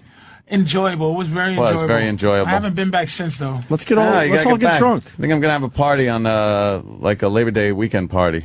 I might call it off and come. It's gonna be like I might call off my thing and it's gonna be a. You said your party's gonna be when we're not away. A 2-day one. Well, it's Labor Day. Gotta have something. I'll be there. But I'm gonna do like Saturday and Sunday, Now, like 2 days straight. Can you be selective, or the people you just let anybody crawl in? No, I can be pretty selective. Oh, my bad. At times, yeah. Only one I can deal with. I might be able to deal with Pat Fumanaki, but I'm not gonna fucking Big A. I'm gonna push him in his pool. I'm gonna push him in your pool Look and at watch you, it start Rocky. sizzling. Wait till you meet the new one, Ira. You got to get Ira to your house. No, I don't think Ira's I don't going to wanna look be at him. coming over my house. Ira. I Hey, know. let's go to Joe. I got to know You know about what's- my cognac really fast. You know what's great, Or though, before cognac. Joe, real fast? Yeah. Patrice telling me that I was nodding was like the car weaving and almost hitting something. You wake up and go, holy shit. Because now I'm awake. You were gone, dude. Patrice was the wall that I almost hit. Was he I saw it. I saw it because I One, know one eye kind of went like, what the fuck was that? I'm going to miss and that. his mouth was getting ready to... Yeah. That was tough. And you're not a one-word answer guy either. No. You just went, Unless you say, who's the problem in this country? That's still 2 words. In person. Problem? Yeah. Joe, tell me about my cognac. Oh, that cognac, man.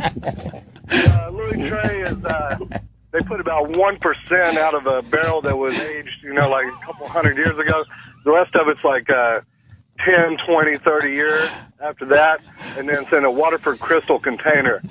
Now, I've worked in the strip clubs and fine restaurants all over the country, and the common rule amongst everybody, if you buy the last shot, you get the bottle. You take it home. So if you see something that's down to the fucking last drop, say, I'll take that last drop, but, give me the bottle. And they should do it at their quality place, but Well, I've seen it $100, $110 a shot. Is it worth it? I don't know. No way. I literally, honestly, yeah. You know what? I'm right with you, Ann, because I've sold bottles of wine for $45,000. Wow. And is it fucking worth it? Yeah, it is. If you're making $1 billion a year, if you're the owner of Walmart and you just made $200,000 by the time you finish dinner. It's all relevant. I had two $2,000 bottles of wine. I obviously didn't buy them. I'll beat you to the punch. It was a guy that owned an island off Cape Cod, and he was breaking out this. I told the story a few times where the cork is basically falling out of the bottle. It's like 1967 or something like that. The It's not even that old. The label's like falling off this damn thing, and man, was it good? Abso-fucking-lutely. Was it $2,000 good? I don't know.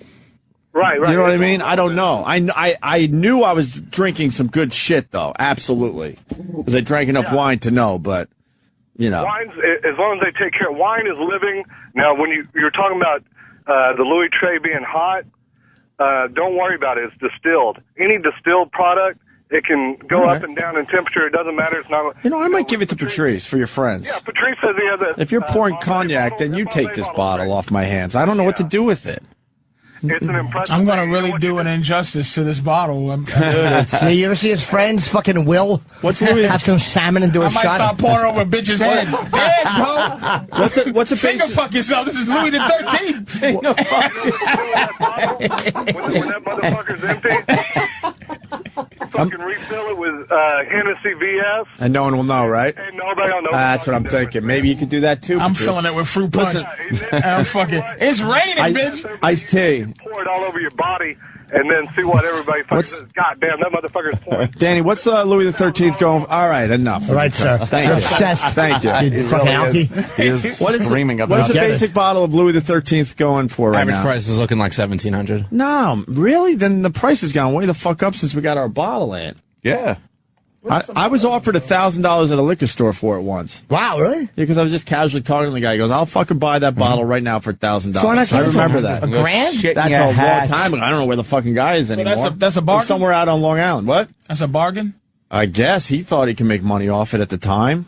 So now you're telling me it's pushing almost $2,000 for this bottle? What is that? Wow. I got that one right there with the box, the red box. Yep. Right there. Yeah, that's mine. Well, this is a small one. That's the 50. That's a very small bottle. But I think what you have is probably the 750 mil. Maybe mine is the small. No, I don't think so. Show it No? the box. It's like nothing. It's that one right there with the the weird box. Dance, bitch, for this Louis the 13th. $2,000 motherfucker. $2,000 fucking dollars. Come on, you want it? Crawl. Crawl. How much is that? 17. Almost 2. I'm opening it up. I'm like, all right, hoes. Yeah. Look at what Bring on the bitches. They wouldn't even know. Nah, they wouldn't know. There's probably No, not most that many people bitches wouldn't that would know. even know. Meanwhile, not many guys would even Most know. people It's Louis the CK. It's just cum. Yeah, just come with freckles on it. That's what gives it the color. Fucking freckles. Are you serious? Really? So this is... It was given to us years ago. It was very nice. Man, a long time ago. I wanted to say it was Rascals before Might they have been. closed. No, right? No, I have no fucking idea. I think it might have been, though. Do you still have that bottle of the Sam Adams triple Bach fucking... Oh, yeah, I got that, too, still. Shit. What's that? What is this rich shit? That's another thing that It was a special Jim thing. Cook He only gave made us. like 1,000 bottles, gave me and Aunt one. A They were beer? numbered. It's yeah. a weird beer. It's like a almost shot like- of that shit will It's kill almost you. like cognac. Yeah. It's like a fucking How big's the bottle? heavy duty. It's like a... I It's haven't looked illegal at it in to a while. sell in a lot of states because it's just too much alcohol in it. That's right. I forgot all about It this. might be Utopia. Is that No, if I saw the bottle, I would know. It didn't look limited like that. edition? And how much is it?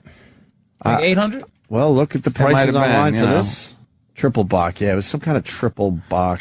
That's it. That's the bottle. Oh, That's it right there. $9.95. Oh, great. Thanks, Jim.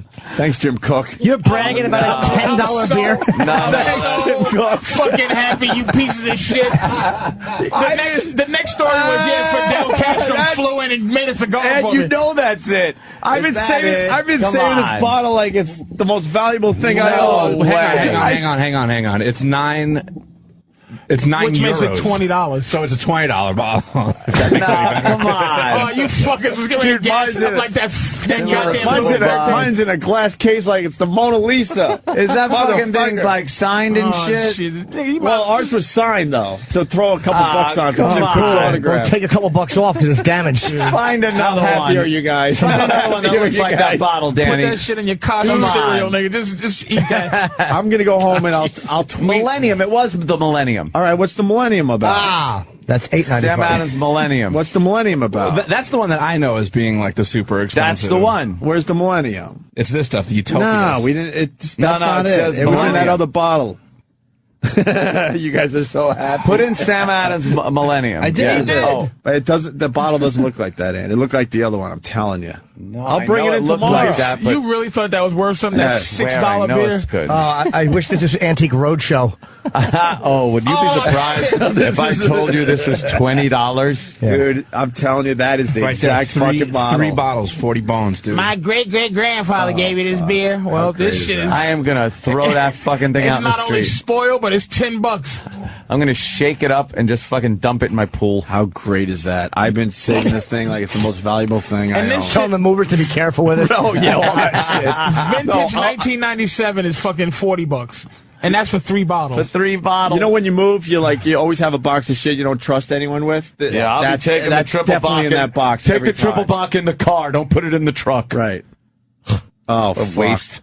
What a waste of time. I'm so happy. How funny is that? Oh. We were bragging like, you fucking wait till you guys see how much was this is. jerking Hey, guys, let me open the treasure chest and show you what I got. We got $40 for 3. Oh, we just got the Miller Lite top of the line beer. Miller Lite. We just got Coors, the Coors Special Edition. You know what? Fuck you. He gave you 3 beers. Fuck him. Oh, yeah. Oh, he made it man. sound like he even said. Remember, he said there's only 1,000 of these That's or something like bullshit. that.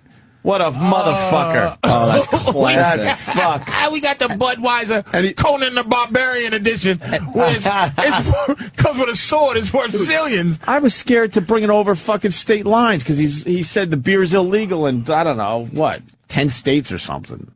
That's overproofed. Yeah. Sam Adams lied like the real Sam Adams. I'm bringing that shit in tomorrow. That guy's a liar.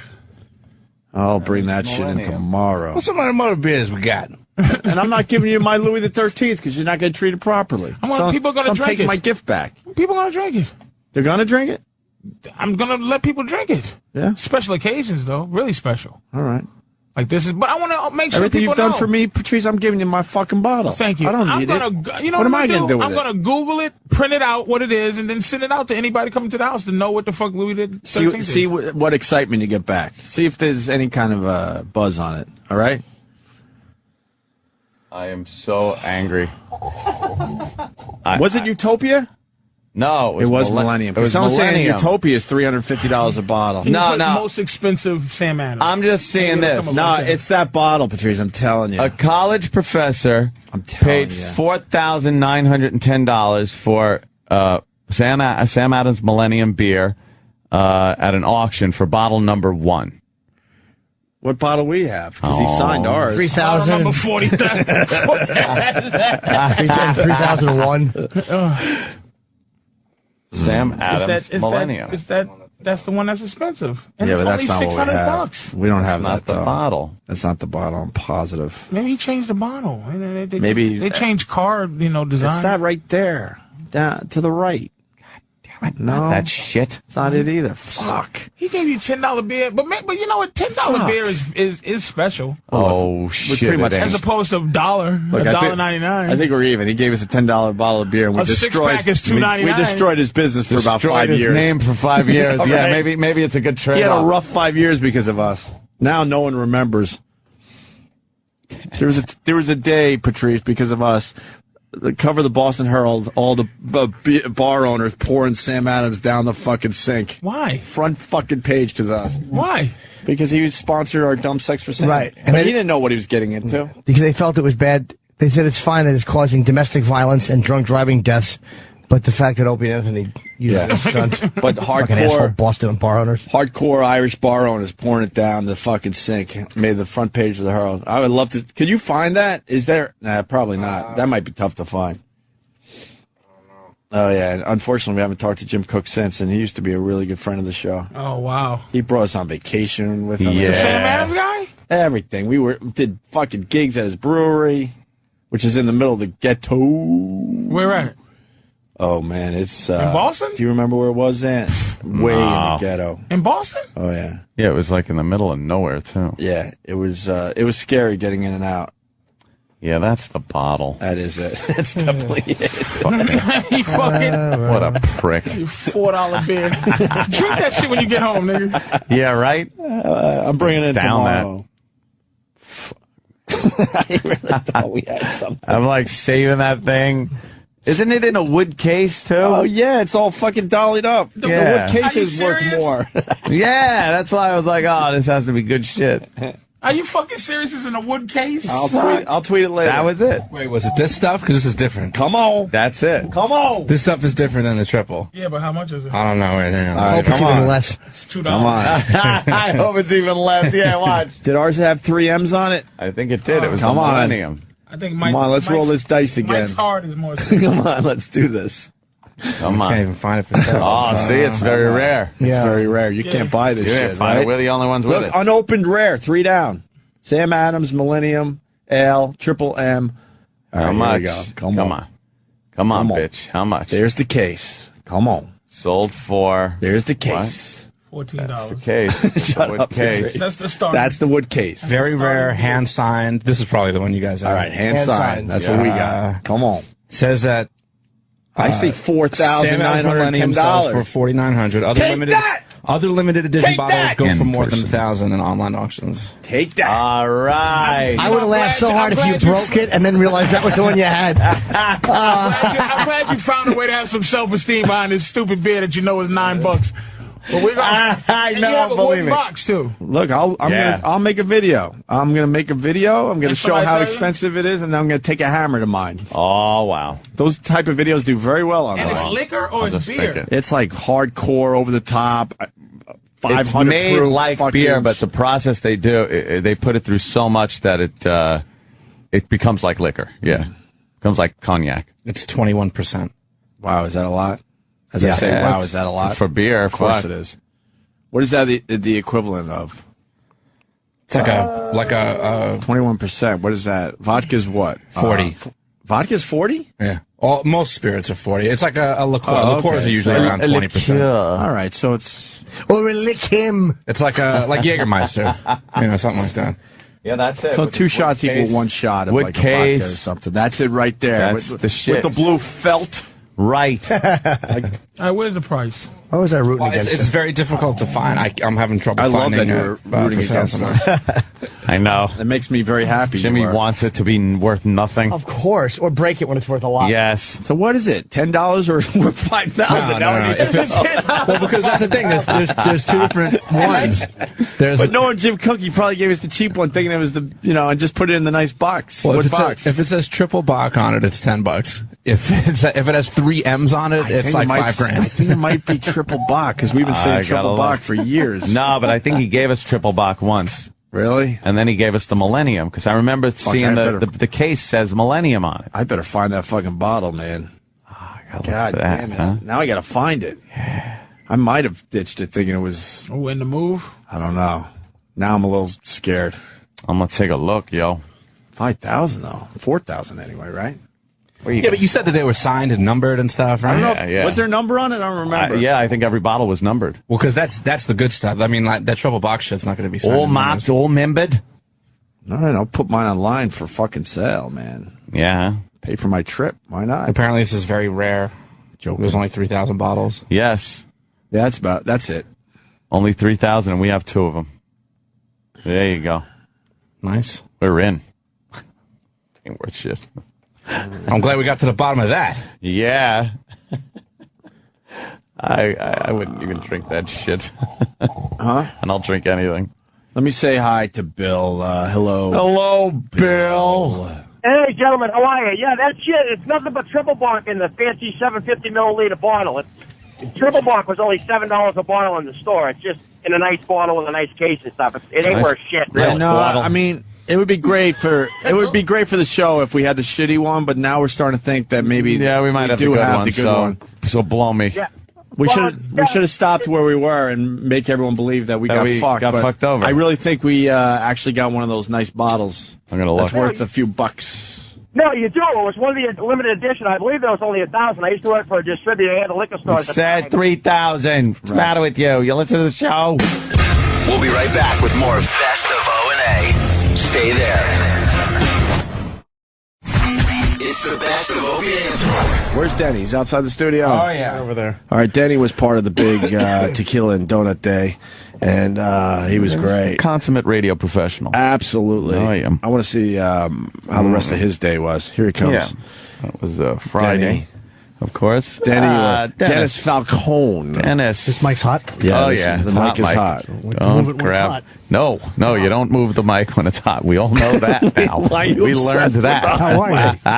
Denny's got a catchphrase. What's your catchphrase? Is this mic hot? Is this mic hot? Hey, and everybody goes, woo! Denny, just go like this. I know you're a constant radio professional. Just go like this. You kind of like not to move it because you don't want the people to hear what's happening behind the scenes. Of course. Doesn't give that air of professionalism. No, it doesn't. But doesn't that make it a little more interesting? Well, sure, but today is Motown Monday. Oh, Motown Is it Monday. Motown Monday? Yeah. Oh, so is that on the 60s channel? Oh, it's always Motown Monday in my world. Oh.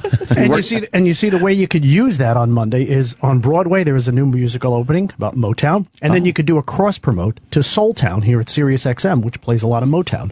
So there's always a way to work pop culture things into cross Do promoting. you think of any other channel besides this one at all? I listen to the Pearl Jam channel, and that's it because I don't have our channel in my car. But I mean, that's literally the only channel. But listener, I get it as a listener. But as a guy employed here working, do you consider any other channel? No, I wouldn't cross promote any of these. Exactly. Idiots. No, it helps sell the value of the service. Who cares though?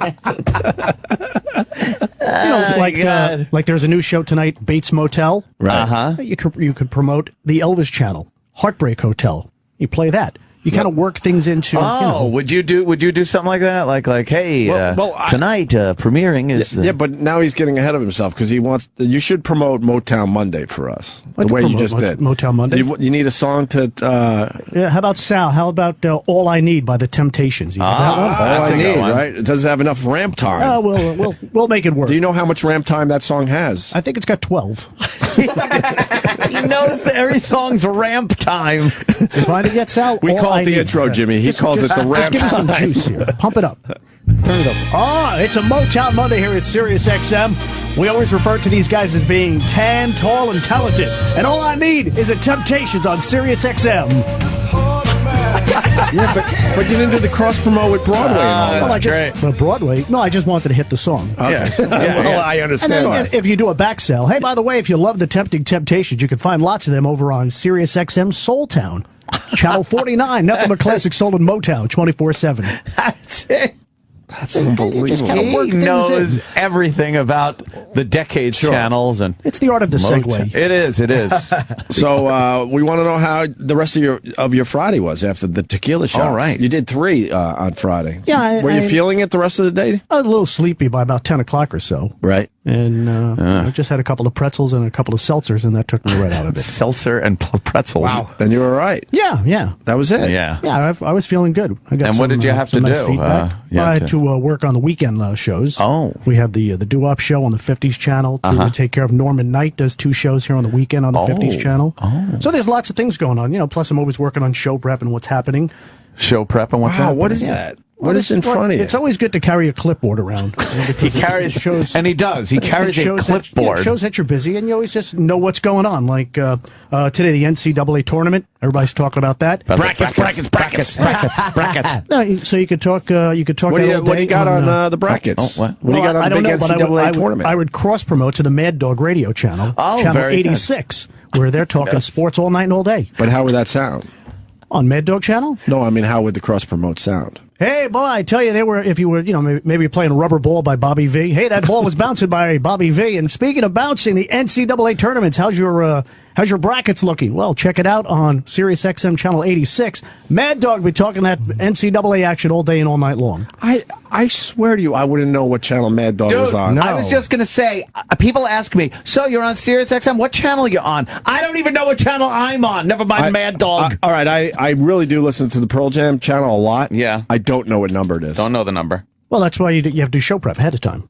Well, find it out. I mean, again, we have a lot of channels here. I don't know off the top of my head. So you do a little prep. You do a little prep work ahead of time. You want to talk about that. You want to talk about the Ultra Music Festival, which is going down in sunny FLA, down in Miami Way. Mm-hmm. Down in Miami Way. Yeah, there you go. That's on Sirius XM Channel 52. That's how you say Miami? Also known as Electric Area, yeah. Miami Way? And the Sunshine State. Do you do the left coast thing for LA? KC and the Sunshine Band, maybe a little shake, shake, shake your booty. Oh, from the Sunshine State. Yeah, those guys came out of Hialeah, Florida. They did. Back in 1975. I tell you, when this song came out of the AM radio, it just exploded, right? When you heard Get Down Tonight. Yeah. I mean, the song that changed my life. Really? Oh, yeah. I mean, the whole disco thing and everything that was happening then. Of course. There's just so many great things. Sal going to get the song. Why would Sal get What are you doing song? in there? He's too busy. His thumbs up his ass. Sal, what's up? Sal. And you see another exactly good cross promote then. If you're going to talk about that, you talk about... Wait. What, Sal? I'm looking up Casey in the Sunshine. You just Wait, you don't know how to spell. Cross promote. You don't know how to spell Casey in the Sunshine? I didn't know if it was the letters or it was the word. It's the letters. Oh my God! Do you know what J-O is? These kids are young. Or A-H? Holy fuck! Or you just C-S? How about E-Rock takes... E-Rock, can you just go back in there? Exactly. Just Get squeeze down. back in there. You could even cross-reference it by Get Down. Or just look up GED. Sunshine. You got it now, Sal? Or look up Enza. Sal, you got it now? I'm looking for it. Oh my God! What's one of the deep tracks? Yeah, it is. It's one that's bare. it's not. That's a power hit. Oh, little Denny. It's a category. power hit. They're called power hits? Yeah, it's a power. What are the categories? Well, you probably have A, your powers, B is your sub-powers, and C, your secondaries, D, your tertiaries. When I worked at BAB, we had the WOW category. Wow. You're only allowed to pick one song out of the WOW category per shift. Why? What Really? would happen Per if you shift. played two? Usually Oh, God, if you- I don't know, because I was too scared to break the rule. Oh. You guys don't have a cough button here, because if you have to clear your throat, you just press down the button. You don't have that. Because it's unprofessional to. Well, yeah, it to does. Aren't those cough on noises the- great on to the hear, air. though? I guess so. Oh, you found it. You found it quicker than Sal did. I could have had it a long time Yeah. ago. Okay, Yeah. it's K. Do you want We actually have engineers in there looking for this Oh now. my God! No, I know it's in there. I could have brought my hard drive of hits in here for you. He's got a hard drive of hits. We learned. Right. His wait. hard drive of hits. Why are you standing? What's that? Because you get better, voice. Jimmy, he thinks we should be standing as we Just, broadcast. I used to stand for years when we were on the afternoons, but I don't think it helps at all. Oh. Just keeps your energy level up. When you're sitting down, Yes. you kind of relax, sort of like that. See, you got to keep that 3 energy. o'clock in the morning FM disc jockey thing. And Yeah, they start falling asleep. Yeah. You don't want that. Are overnight guys important in radio? I think so. Why? Why? Because they set up the morning show. You know, they have a good. How can you set up the morning show if the morning show audience is everyone's sleeping? in bed. I mean, America is 24/7. You got guys working all night long, people working. Somebody wants to hear something, call into an overnight show. Let you know what's going on. Hey, don't forget, coming up right after 6 o'clock this morning, Opie and Anthony are going to be giving away tickets too, so they promote and they push it ahead. So they keep people listening. Hey, Dane Cook, funny man Dane Cook, who's celebrating a birthday, might be stopping by this morning with Opie and Anthony. You never know what's going to happen there. We're keeping it here, oldies all night long. See? I think it's necessary. Middays don't mean anything, though. No, sure they do. Sure they do. They set you up for the lunchtime request show. Everything's just setting you for the lunchtime request show. There's a lot of good things, a lot of good purposes, and a good morning show. Then you set the guys up to listen to the afternoon show. Right. Just keep the listener happy. What about a night show? Oh, a night show, without a doubt. People going out to a ball game, going out to dinner, jump in the car. They want to find out what's going on. Hit the radio. Yeah. Hit the radio. Hit the radio. What Hit has the radio button. regular radio has been wrecked? What do you think has ruined regular radio? No, there's a lot of things. Limited formats. Too many It'd be funny if you commercials just on said the music Jews channels. and went off an anti-Semitic tear for 20 minutes for no reason. A lot of things. I mean, but that's why we got satellite radio. All these channels, and it's just Do fantastic. you mind if I move my hot mic? 'Cause You should probably hit the cough button. I don't have a cough. You don't have a cough button there, huh? No, we don't believe in I have one. You don't believe I in got it. one. It's right there, see? Yeah, there it is. Yeah, you got the cough button. That's nice. I'm going to talk into a fan now.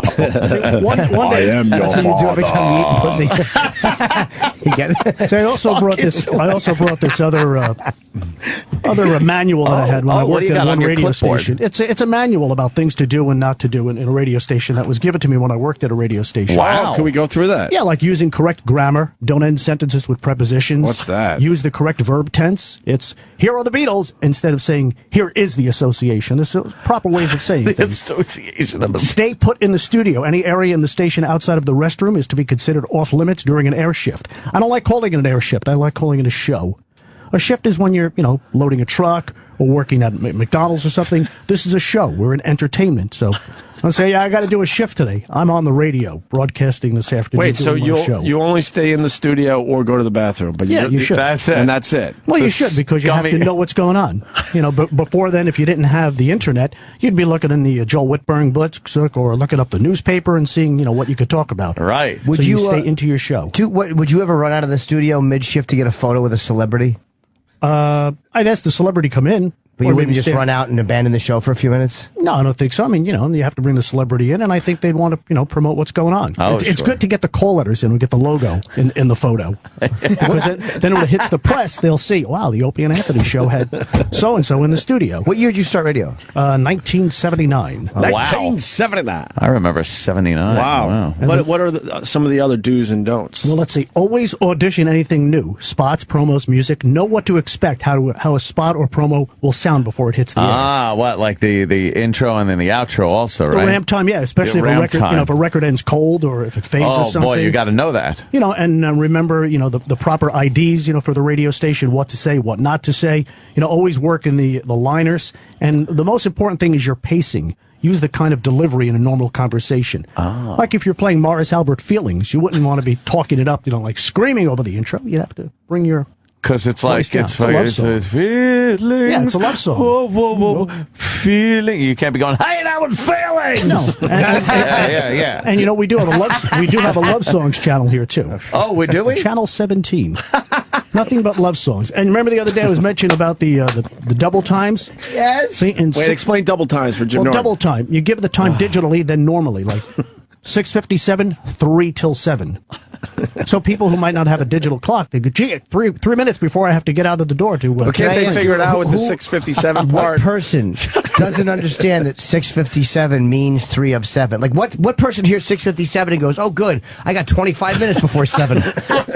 You see, Aren't they too dumb to count? No, it's because they're just coming out, they're just waking up and they're kind of groggy around the house. You want to They make it haven't very had their easy coffee for yet. the listener, Gotta right? make it easy. Keep You it got a simple, spoon Stanley. feed. There you go, yeah. I learned about spoon Keep it feed. simple, Stanley. I always heard Very keep it good. simple, stupid, but Stanley's nicer. No. Yeah, What- and any the other- most important things, Yeah. watch your levels, stay out of the red. Don't Oh, keep we're things- in the red constantly. You guys, there's just a lot, like never count the music. Like say, here's the first of 4 in a row. Why not? No? Well, because then people go, okay, so in 3 more songs, they're going to hit commercials. But here we could say something cool like, we're in the middle of a zillion in a row because we never play commercials. So we just keep it going. That The is music cool. never stops. It's true. That's one of And the good entertainment things. never starts. And this is probably very important. Yes. Please treat all equipment, buttons, and switches with respect as if you own them. The finest gear in the world can be turned into junk if it's physically abused. So we've had a few coffee mishaps. Oh, in the that's studio. probably the biggest. You That's see, probably the most common. You got to put a sign on the studio: no food and drink Yeah, in the yeah. studio, including the hosts. Well, yeah, I mean, come on.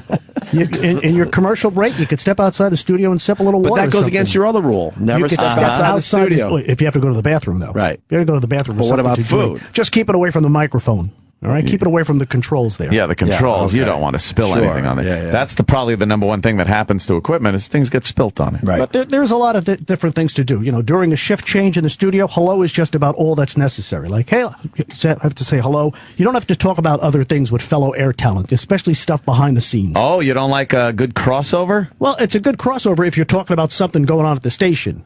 Hey, what'd you do this weekend? That's not really important to the listener. Oh, yeah. Parents have thought they know unless- anything about the personalities. Yeah. Shouldn't they know a little more about the personality? Well, you have to watch that because you can't. You don't Cousin wanna be Brucey's been talking- on the radio for 50 years and no one knows anything about him. Yeah. He's your cousin. That's all you need to know. That's all you need to know.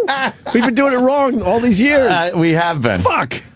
And again, if you have any questions about this, the programming director's office is always open to be fully discussed. Oh, great. Wouldn't that be a treat to go walking in there to discuss things? Like, do you guys get off the air and have a little morning show meeting? No. No. Yeah. From this floor to the lobby. Exactly. So our then fucking fingers meet the elevator button. so then you put together all your prep stuff for tomorrow's shows. Hey, we're going to be talking about this. We're going to be talking about what happened on Dancing with the Stars last night, so we could review on.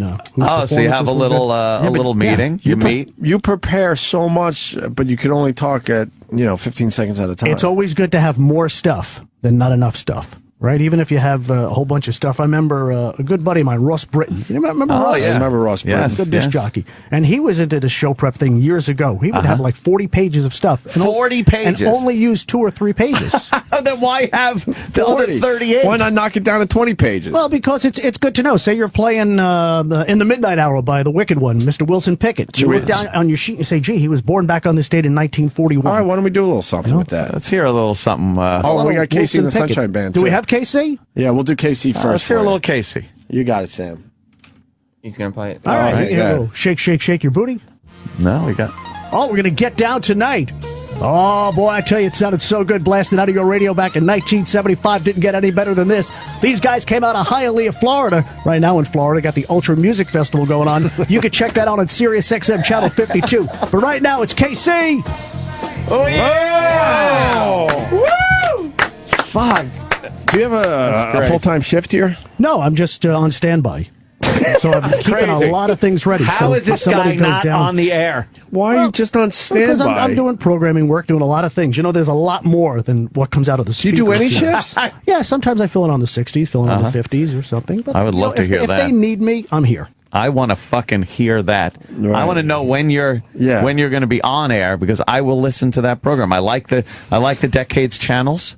I'd like to listen to a little 60s, 70s hosted by you. No, we have fun. It'd be great. It's all about having fun. Yeah. It's all about having fun. I enjoy coming to work every day and mixing in with a lot of you, broadcasters and stuff, fellow broadcasters. A lot of great legends at work here at Sirius XM. I'm just happy to be a part of it.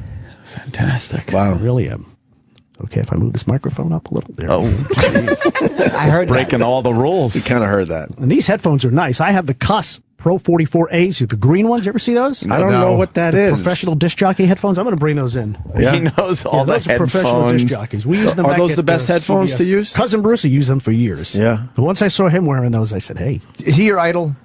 Bruce, yeah, Bruce, a lot of great disc jockeys on the country. Brucey is late Robert W. Morgan, worked out in Los Angeles. Rick Shaw down in Miami. Rick Shaw? Yeah, a lot of great disc jockeys. Wow. Philadelphia had a Hold lot on of a great second. Let's jocks. back up here. High Troy. Lake. Rick Shaw. Let's back up.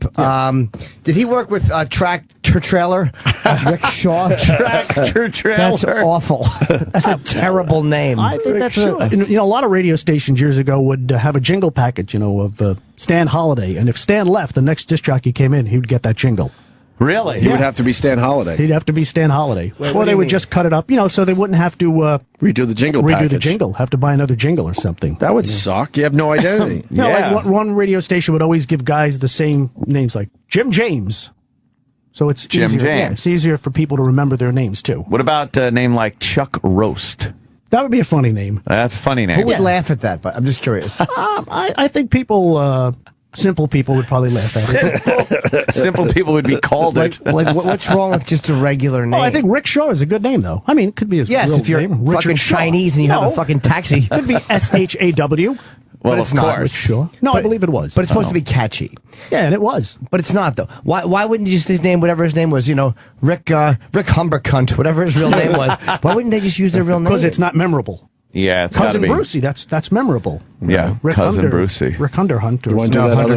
You want to do that other talk up there? We got a little Wilson Pickett. Yeah. I had a question. Wilson. Do you have a shift today? No, I don't. What's But all I- the prep for? Just in case. Just in case I get the No. call, I'm ready. Yeah. Holy shit. I go through all the prep He's services. like a guy on the porn set taking Viagra, just hoping the actor doesn't show up. I love this He's guy. well prepared, and the chance of you doing a show today is pretty much nil. Well, you got to be ready. You got to be in the bullpen. You never know when you're going to be able to throw. Right? They might need you in the 8th inning there to come in and get that lefty out, and you're a specialist. Imagine, when was the last time you got the call? Last week or so. One of the guys. Last week or so. Yeah, last week I believe it was. Last week. So you're just what on the 60s channel. You were just out there, or were you home, or I was something? at my desk. You were at your desk. Yeah. And what'd they say? And what'd they say? Yeah, Who yeah. came up to you? The program director, Lou Simon of the 60s channel, said, Right. "Hey, could you fill in at 12 o'clock today?" And you said, "I'm ready." I'm ready. And you had your prep and everything? Got my prep, went on the internet and took care of things. Actually, on the iPad in the morning, I look over things that I want to maybe talk about, keep a note there. Uh-huh. So it's very easy. You can't be a lazy disc jockey anymore. You have to have, you have to know what's going on. You have to be in tune about what's happening, with everything. Pop culture, the news. I like learning things along with the listener. It's kind of fun. That's my strong suit. Just kind of learning. We get to be surprised, too. Right. How about that Wilson Pickett? We got that ready? Oh, sure. Let's do this. Sirius XM playing a great one. I tell you, he's a Rock and Roll Hall of Famer. We called him the Wicked One. Wilson Pickett. You can catch his music on Soul Town, Channel 49. He was born back on this date in 1941. Holy shit. He got the 1941. I'm gonna wait right there. It's an amazing talent. Do you think that ruins the song when people talk over the music? Oh no. I think it's part of the fabric of the format. People enjoy that. I mean, if you're on an album, rock station, classic rock, you're not going to be talking up You tell the them. intro. You leave the intros alone. Yeah. And you Oldies, not so leave it much. there. Fabric because of the format, it's part okay. of the format. It's like when you go to for ice cream and you want sprinkles. That's part of you expect sprinkles on there. That is a good point. I think it's part of it. The jingles. That's a good point. Who are you on the New York radio message board? No, I read that thing and I chuckle because those guys on there make you chuckle. They know everything about broadcasting. Oh, don't they? Yeah. They've never been in the game, but it is amazing. It is amazing. You gotta love them. The original name of that message board was Monday Morning Quarterbacking Douches, but that was already taken.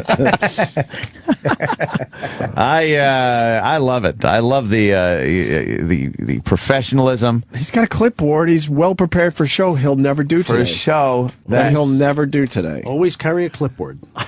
I got to get a clipboard. Do you know something, by the way? If you walk around here with a clipboard, people are absolutely going to think you do something. Right. They're not going to question it. Why would you walk around with a clipboard if you're not doing something that needs a clipboard? It's the McDonald's philosophy. Yeah. It's like always, even if there's nobody in the restaurant, keep wiping down the counter. Always be cleaning, right? Always, just keep wiping ABC. down. So it looks like you're busy Always with something. be cleaning. Yeah. That's right. And I used to enjoy sweeping up the parking lot when I worked in McDonald's because I'd put the radio on.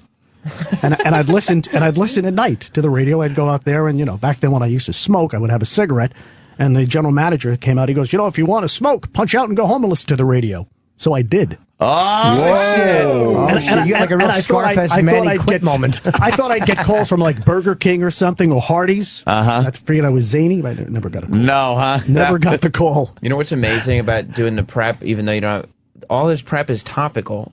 So he can't even save it until he has right, a show. right, That's exactly, what I'm saying. exactly. So all this goes in the garbage and he starts fresh tomorrow. No, you can always work it back in because say you don't have a Wilson Pickett song on today's playlist. Hey, he was born back on this day, 1941. We celebrated his birthday. Well, how would you yesterday. change? Oh, I see. Yeah, you just got to keep these things in mind. Like we missed on Friday, we missed Ides of March.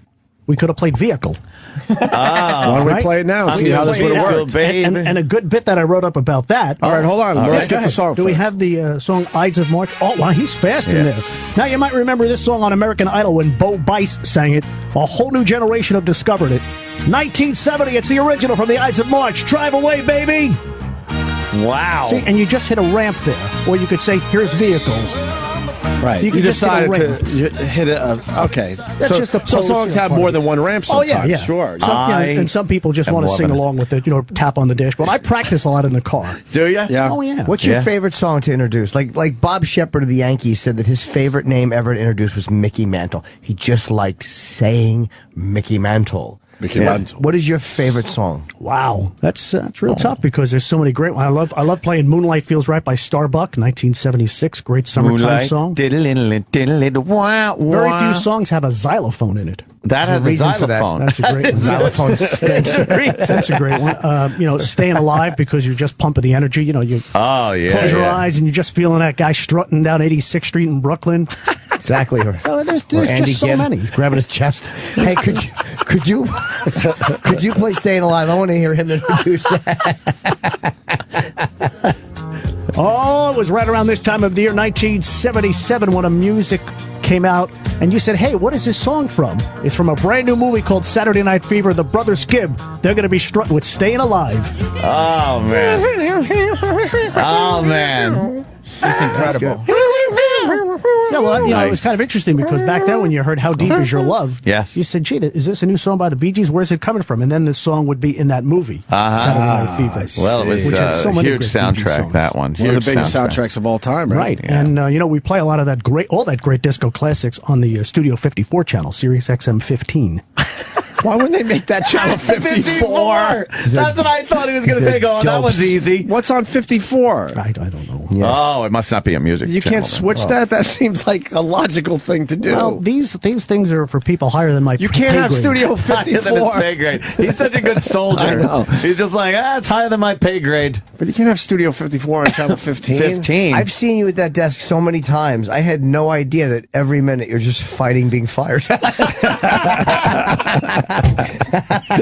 Oh, Jimmy. I'm joking with him. He's fantastic. I see him every day. Do you program the music? Yeah. Program the music for the 50s, 60s, help out on the 80s channel. What's the most important about, let's say, an hour block of music? What's most important getting in there? What do you want to do with that hour? Well, you want to make sure everything flows properly. You don't want to have too many slow songs back to back. You don't want to have too many R&B songs. You don't want to have two instrumentals, within the hour or something. So you want to have a good flow so people get a good representation of the 50s in there. Okay. So you're playing some rock and roll Hall of Famers. You're playing some one-hit wonders. You're playing some early surf music or just a little bit of everything. A good cross-representation of the decade. Good. See, you don't just pick songs and just pop them in willy-nilly. Do you know how fucking revolted he would be by the way I do my Boneyard show? Oh, God, Jimmy. Oh, would you hate But you walk around with a clipboard, don't you, Jimmy? With all your Boneyard prep? No, I just draw like giant tits and hairy pussies on it and I show people. Willie's Roadhouse is on 54? No, this is the closest thing. 56. We don't even have at channel 54. So can't they just make 54? That's why he said, I don't know. Right. It's like, what's on 54? It's like, I don't know. Right. Because there is no 54. Yeah, but on channel 56, Willie's Roadhouse. Yeah. You know who Charlie Pride is? Yeah, of course. Great. Do you mention in your intro how he always says his K's like this? Tall. He's 75 years. He's 75 years young today. I never say young. 75 years you're one young. of those guys. Yeah, That's nice. People feel That's young, nice. and you can hear a lot of Charlie's music on that channel. Oh, on Willie's Roadhouse, like "Kiss an Angel, Good Morning." No, what's that? Tall. The company doesn't. Is anybody going to San Antone? Here's a company man, but the company doesn't give a fuck about it. I know. I don't. He should be like CEO. He should be the CEO. The fucking O. You should be upstairs, Dennis. Could you play his Charlie Pride song? What's the one I want to hear? Oh, how they love to talk. I got a question for Dennis as he finds that song. Does it make you mad when they just give like radio shows to guys that have never done radio? No, because those are guys who bring a lot to the table. They've got always positive. It's like the color analyst. Yeah. You know, the play-by-play guy. We call him Frank. I don't like two play-by-play guys in the booth. I like a play-by-play guy and a color guy so he can analyze what's going on. You know, when I played with the Indians back in '87, we had a left-hander, they're so Native I could Americans. talk. So you're okay that Eminem gets paid millions and he doesn't even have to show up? Well, we have his name and we have his authenticity to the channel, and he brings a lot to the table. I think Eminem does a credible job here. More crickets, huh? Have you seen him here a lot? Yeah, all the time. We go to lunch. He's lying. Yeah, no, you're just lying, really. Dennis. Not really. It bothers you, doesn't it? No, it doesn't bother me. Hey, it's their company. Did you have any What they want. mobile DJ gigs this past weekend? Not this weekend, but I've got one on Thursday night. Yeah, what do you got? I've got one. I've got a dance for the United Cerebral Palsy people. Oh, nice people. very I nice. do a lot of. You're going to see dances some like unusual that. dancing. I do a lot of good things for them, and That's good. people like have a Very good time nice of you. out at Long Island Post. It used to be CW Post. They don't call it CW Post they don't anymore. call LI Post, LI University. That's I crazy. see. You're trying to make it sound like something it isn't. So we get out there and we have So some you should fun. be booked every weekend. Why aren't you booked every Got a weekend? job this week and got one Saturday too. Got a birthday party. I believe it's a christening. He spins. So you do DJ work. Okay. Yeah. So I actually picked up some new hula hoops this weekend. Got to bring some hula hoops out for the kids. Retape the limbo pole. Sure. every day. Yeah, well, I got a nice, like a big long dowel, like a big rod that you would have in the closet. And I painted it, and I put tape on it and sparkles and everything. He so takes his limbo pole seriously. So bring the limbo pole out there. Some piece of Bring shit the thing limbo out, right? pole out. Yeah, and you get two kids, usually some older kids, some teenagers who are kind of hip for the room and they don't want to do it. They help out, say, all right, I need you two guys to help me out with the limbo pole. And they hold the limbo pole. And we get whoever birthday is to lead the line. Limbo, nice. and you do that. Keep the limbo What going. other activities do you do at some of these? Musical chairs is always a big hit. Oh, yeah. How old are the kids that play musical chairs?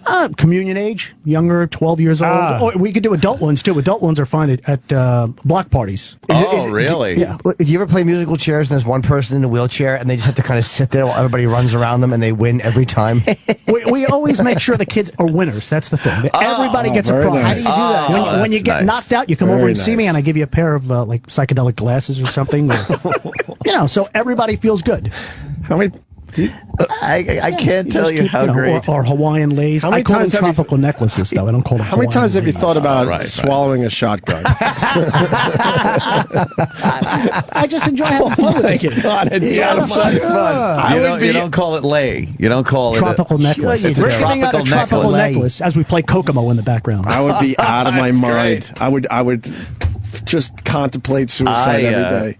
I love this lifestyle. God bless Love you, it. Dennis. I'm having fun. Dennis Falcone. Obviously. What's the website again? We gotta make sure you're booked all summer long. We're trying. DennisFalcone.com. I appreciate it, though.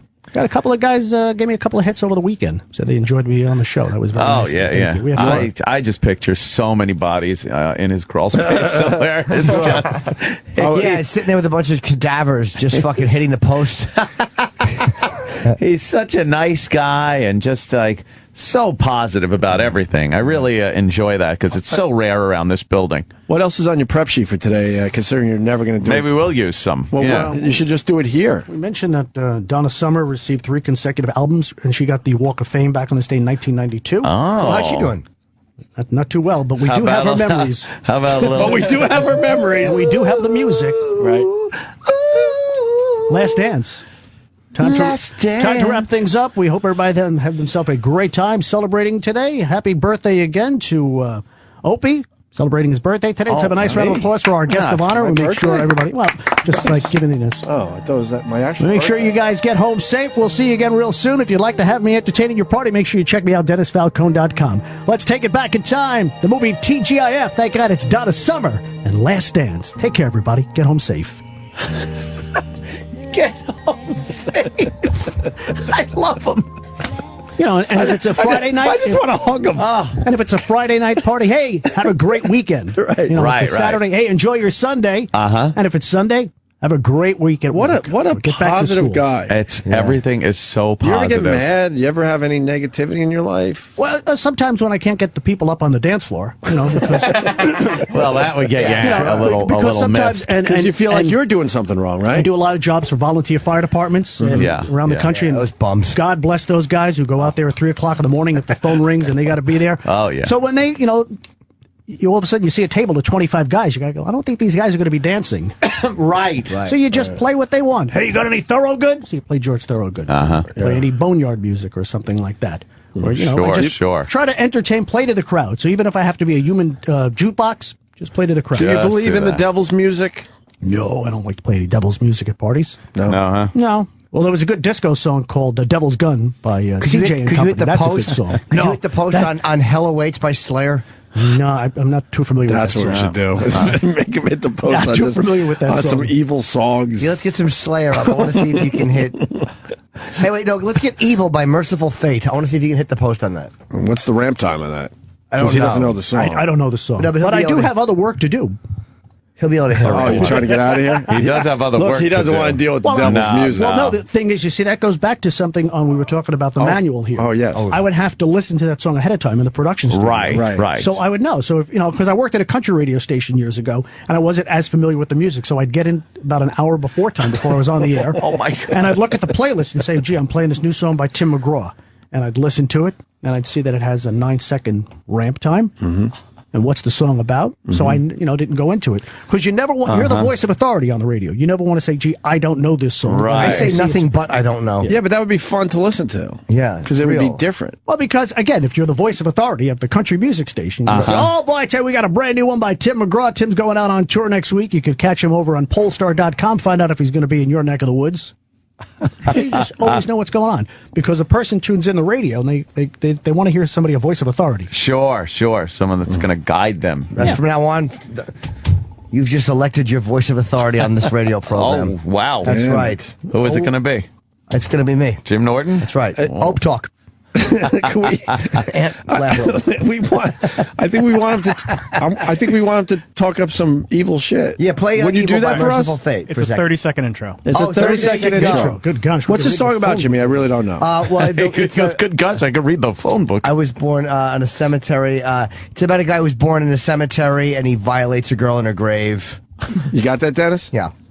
But talk it up like it's an oldies favorite. And what's this song called? He's talking about how he'll dig up a girl's body and make love to shame. Like he'll have sex with this girl's body and kind of humiliate her body after she's dead. It's called Evil. And the song is called Evil? Yeah, by Merciful Fate. All right. Merciful Fate. It's off an album called Melissa.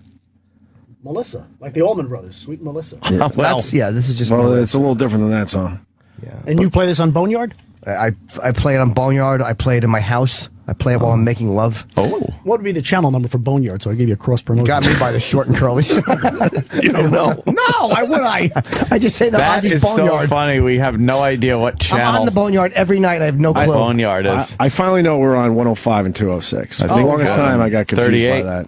Channel 38. All right, Ozzy's Boneyard. Yeah. No, you got to give the full name of the channel. All right, it's Ozzy's Boneyard. And make believe this is just a classic oldie song, okay? Oh, yeah, We want the just same talk it up. delivery, please. All right, you ready? Go ahead, hit it.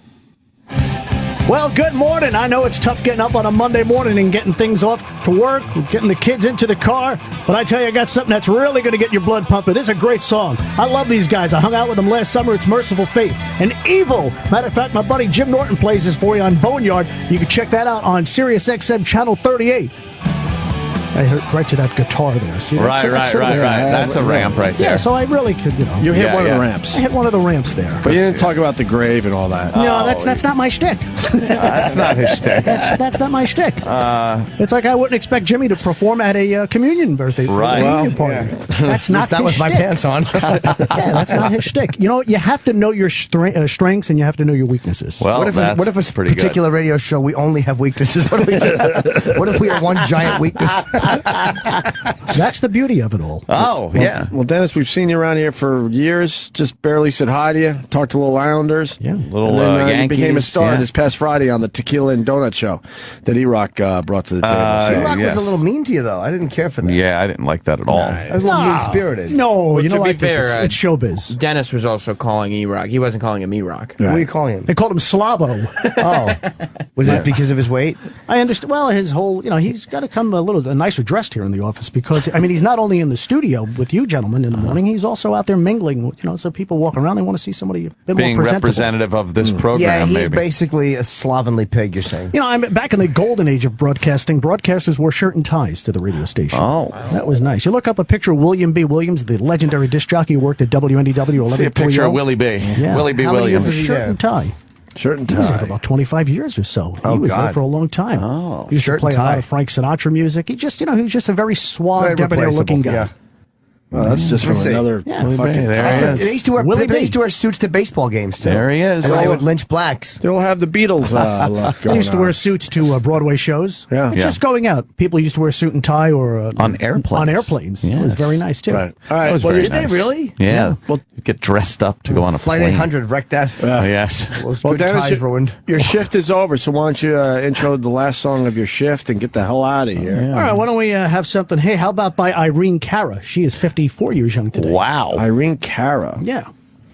You got a little fame, maybe? Yes, some fame. How can I ask you a question? How can you teach me to hit the pose? Because I kind of admire what this guy. I don't. How long is the fucking ramp on this where I would need to talk?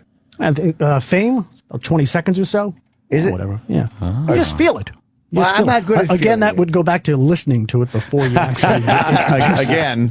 Okay, can I practice a few times? Can I in the try it car? once and then you do it because you'll do it better than I will? Oh, everybody does their own thing. All right, Yeah, let Jimmy you do it first. Fame. Irene Cara. It's a birthday. So you today, look Jimmy. a little something up about her, right? Birthday. Okay. 54 today. All right. She's in the movie Fame. She also sang the song from that. Jimmy knows a couple who of years Irene later. Cara is, Sure. I think. Flashdance. Are you ready?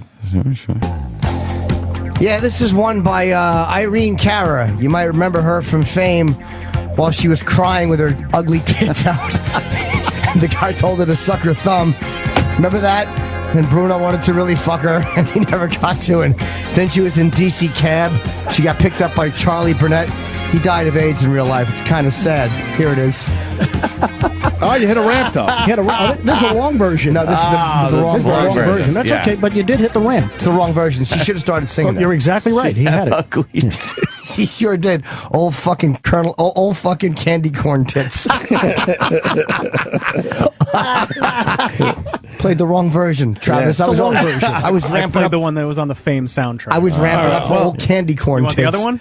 Yeah, let Dennis. Dennis, you do Dennis, it. your shift is over. You're out of here. Here's your last song. Mention her candy corn tits. Yeah, can you mention that at least? No.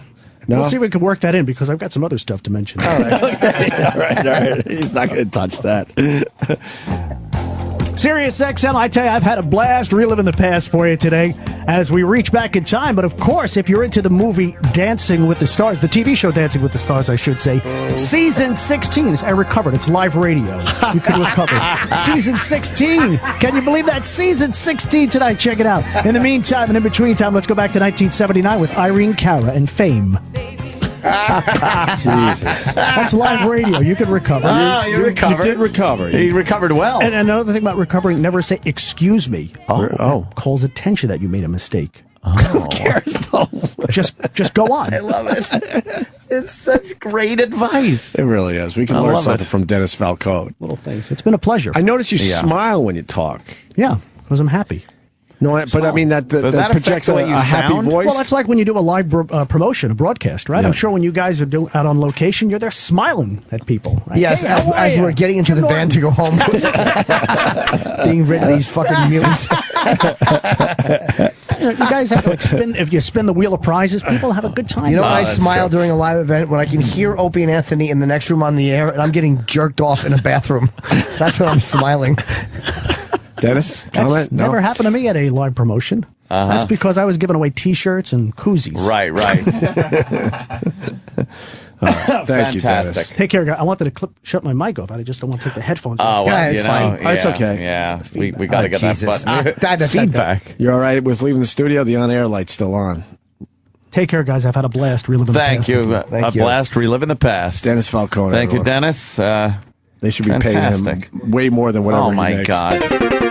It's the Opie and Anthony Show's best of O&A. We'll be right back. Don't go anywhere. It's the best of O and A.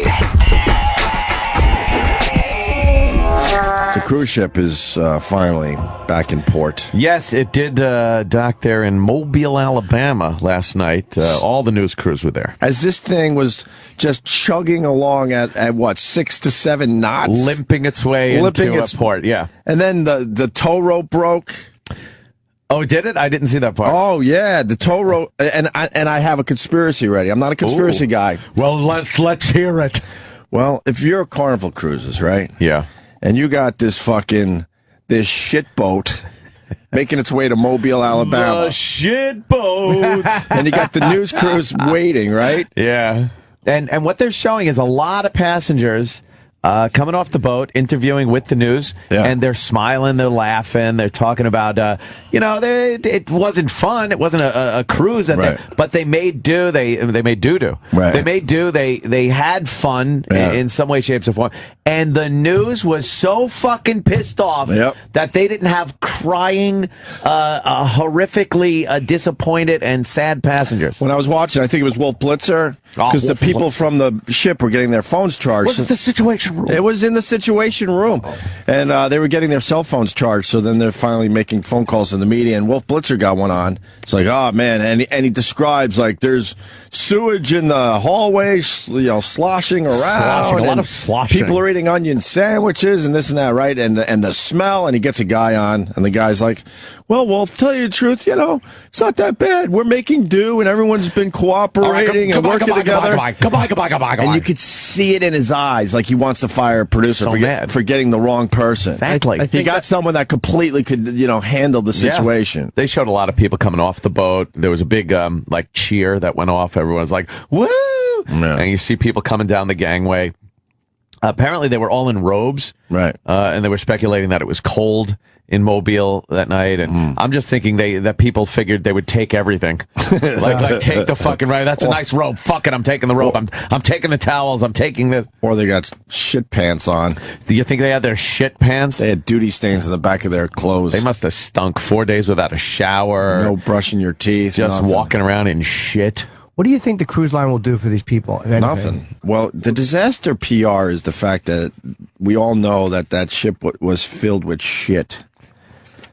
Some people might have liked it. Imagine it was a scat lovers cruise. And they loved it. This is the greatest week ever. I'm going on another one of these.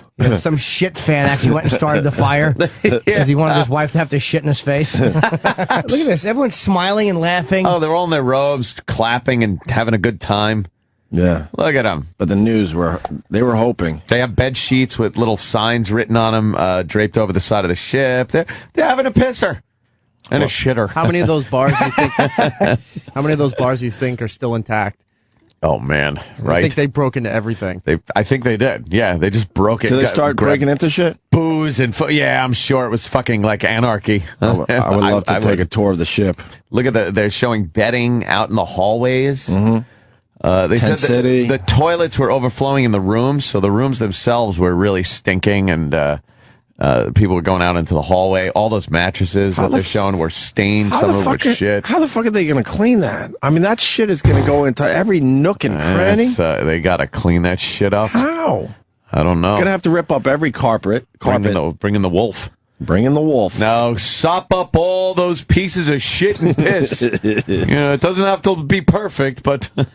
And I heard they were putting them on buses and driving them to New Orleans or something. Was that true? I heard it was like a 2-hour bus ride. Yeah, they needed a bigger airport with more Superdome. options. Yeah, drop them off. They needed more options for where people are going to go. But imagine boarding a bus for 2 hours now. Yeah, and then finally getting into that hotel room and taking that hot shower. First thing I would do is brush my teeth. Yeah. Oh yeah. I wonder if somebody went into like the bus bathroom and took a bad shit and stunk the whole bus out. How bad would that be? The people are like, Jesus Christ, can't get away from this guy. They make a rule on the bus. No Look, people, no more shitting. Yeah, enough with the We've shitting. all had it. Hold your duties. Big, nice fucking lobster and onion sandwich shits. Yeah. Nice crab cake dump. Crab cake and fucking warm milk dump. What's worse than a crab cake dump? Yuck. And everyone must have had horrendous breath. They're handing out onion sandwiches. Yeah. And you can't brush your teeth for 4 days. Oh, wow. Loud shits. And you know how a loud shit must sound in a bag? You fucking gonna have your wife hold a bag while you Honey, could you hold the bag? Yeah, you're supposed to be on a conga line right now. Come on, you're getting it on my knuckles.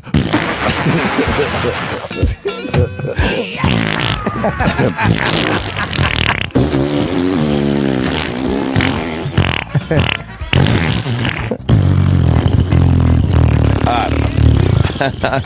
Just those loud, awful ones. They're doing a conga line with one person congaing the other behind him with a bag. We're all just shitting on the deck.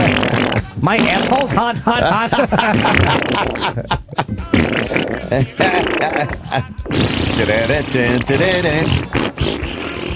That would be wonderful. It's the Opie and Anthony Show's Best of O&A. Best of O&A. We'll be right back. Don't go anywhere. Ideas come.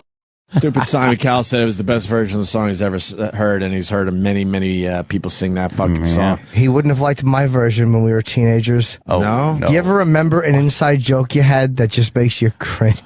Oh, no. What now, Jimmy? When we were in my friend's pool. I love Jimmy's stories. That's embarrassing. Well, I was young. I was a teenager. All right. I don't know how these lyrics came up. It was a bunch of private jokes that we just made into a song. Yeah.